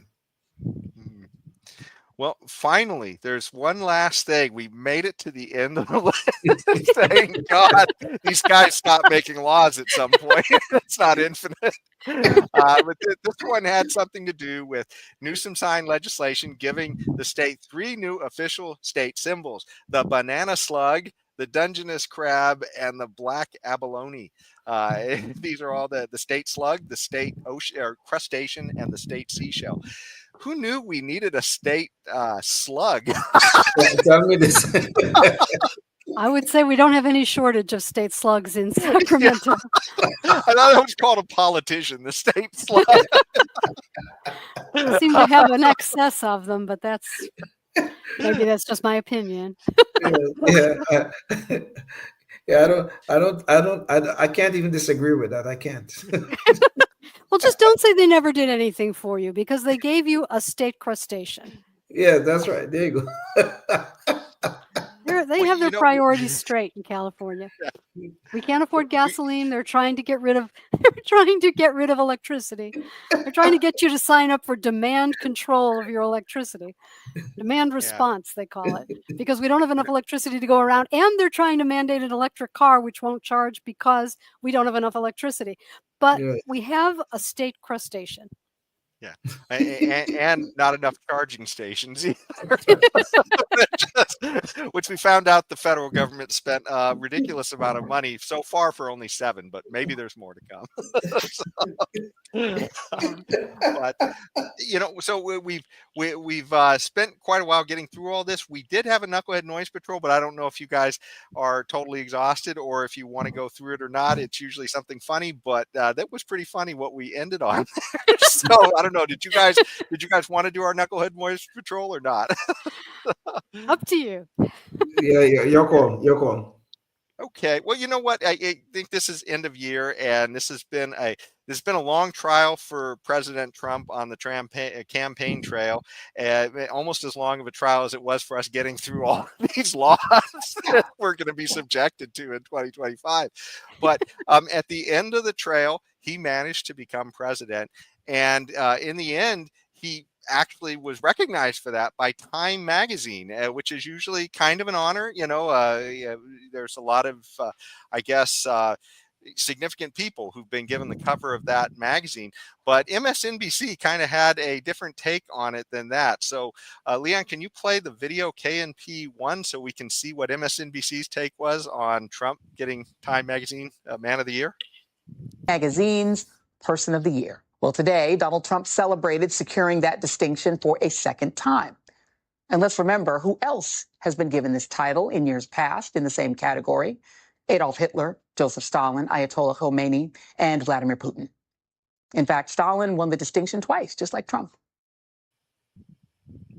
Well, so apparently, according to Joy Reid, it's only the worst people in history. Does she also include Barack Obama? I was just going to wonder.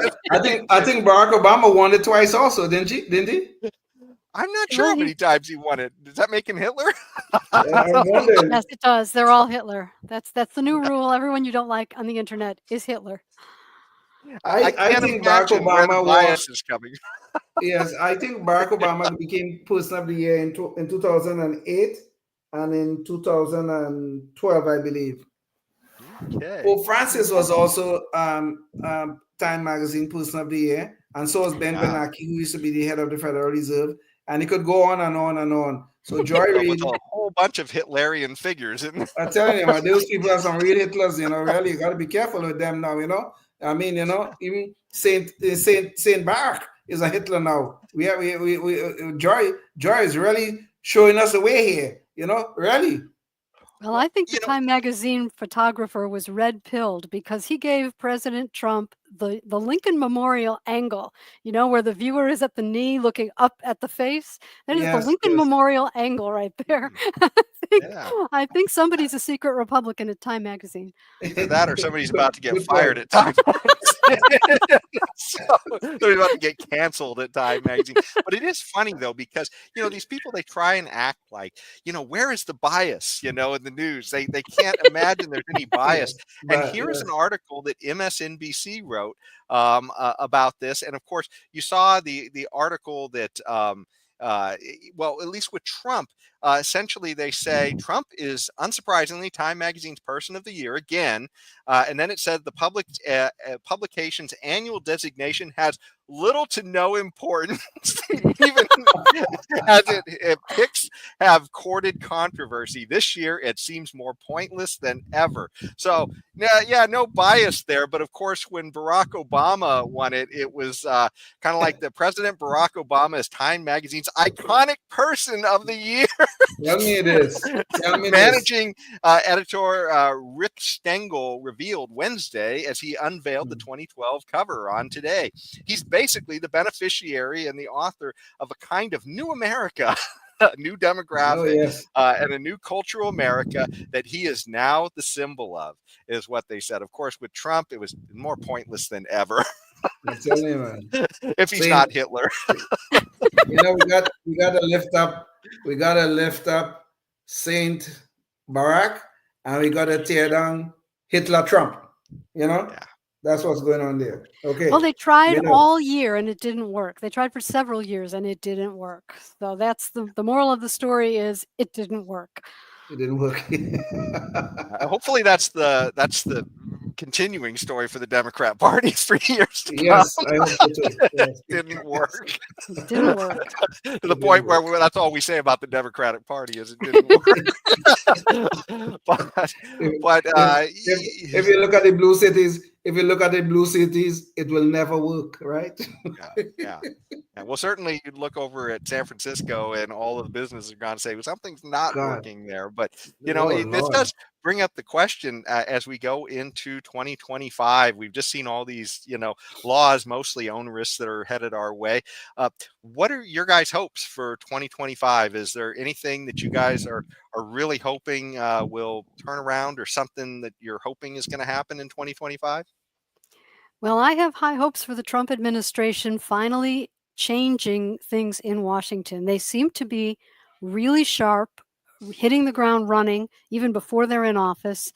I think this is a remarkable thing that we're seeing. It's a historical moment where a former president is reelected on a non-consecutive term, which means someone is coming in with a lot of knowledge and a lot of experience and a lot of cynicism about the bureaucratic structure that holds up policy changes. I think we're going to see some really remarkable growth in this country because of cutting regulation and bureaucracy, which is long overdue.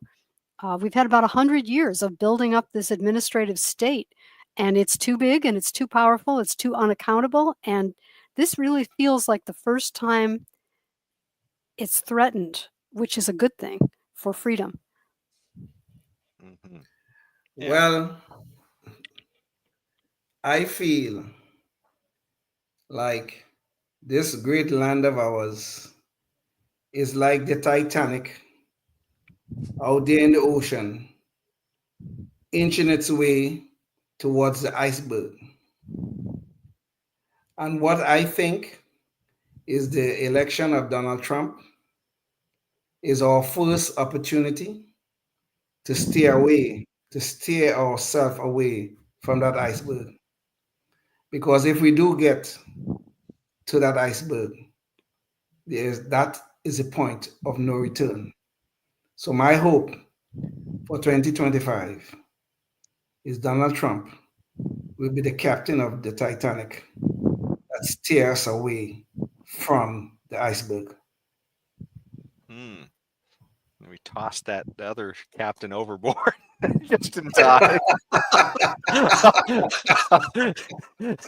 Good God, man, what are you doing? From overboard. But my main hope is something a little bit. I mean, I guess we're all kind of in the same direction. Mine is a little more closer to what Susan's talking about, but I'm much, I guess, more concerned with the message. What I hope is that this Doge group that I'm not super optimistic with them, but what I am hoping for is that they make the case that there are many things we can do without government. And I hope it's not just something where they try and say, hey, let's just reduce the number of paper towels we use in this agency, and maybe they cut down the number of employees in this one and buy a few less tanks. I'm hoping that they can look at entire agencies and make the case to the public that we don't even need this agency in there. Just let the people do it or give it back to the states. And I mean, one of those is, say, the Department of Education. Boy, if they can pull off that, getting the federal government out of education, I think that would be absolutely miraculous and a huge boon towards school choice and getting that movement, putting that on steroids, I guess. And that's what I'm hoping for. Best chance we've ever seen. We're seeing it right now. Yes.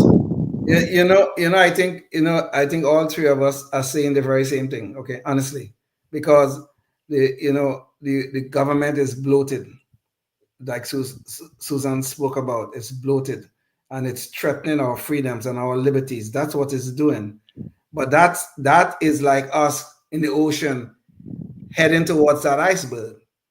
And I think Donald Trump is there to shrink government, I hope, and to eventually steer us away from that disaster that is being created because of that bloated deep state that is threatening our freedoms day in, day out, threatening our liberties day in, day out.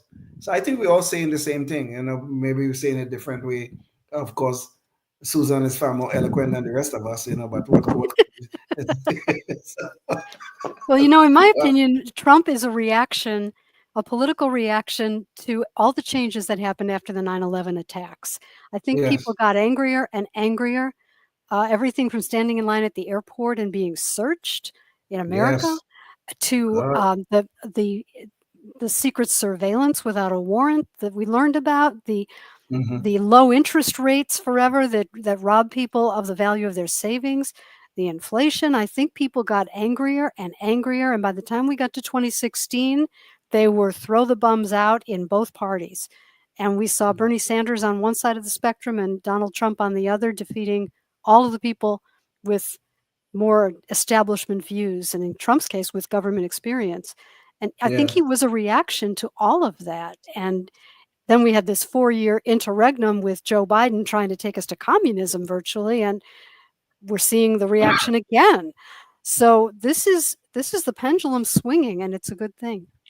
The one thing I'm hoping is that to alleviate this from just being a perpetual pendulum swing, that the message and the ideas get out, because in the end, that's what we need to do to shift it, to make sure that the pendulum never goes back in the other direction. Once people see government in the vein of why is it doing these things, it'll be like seeing the earth is round instead of flat, right? I mean, we don't have to keep making the argument that it's that it's not flat. I hope you're right. Yes. Yeah. Finally finally win World War II once and for all. Finally defeat communism.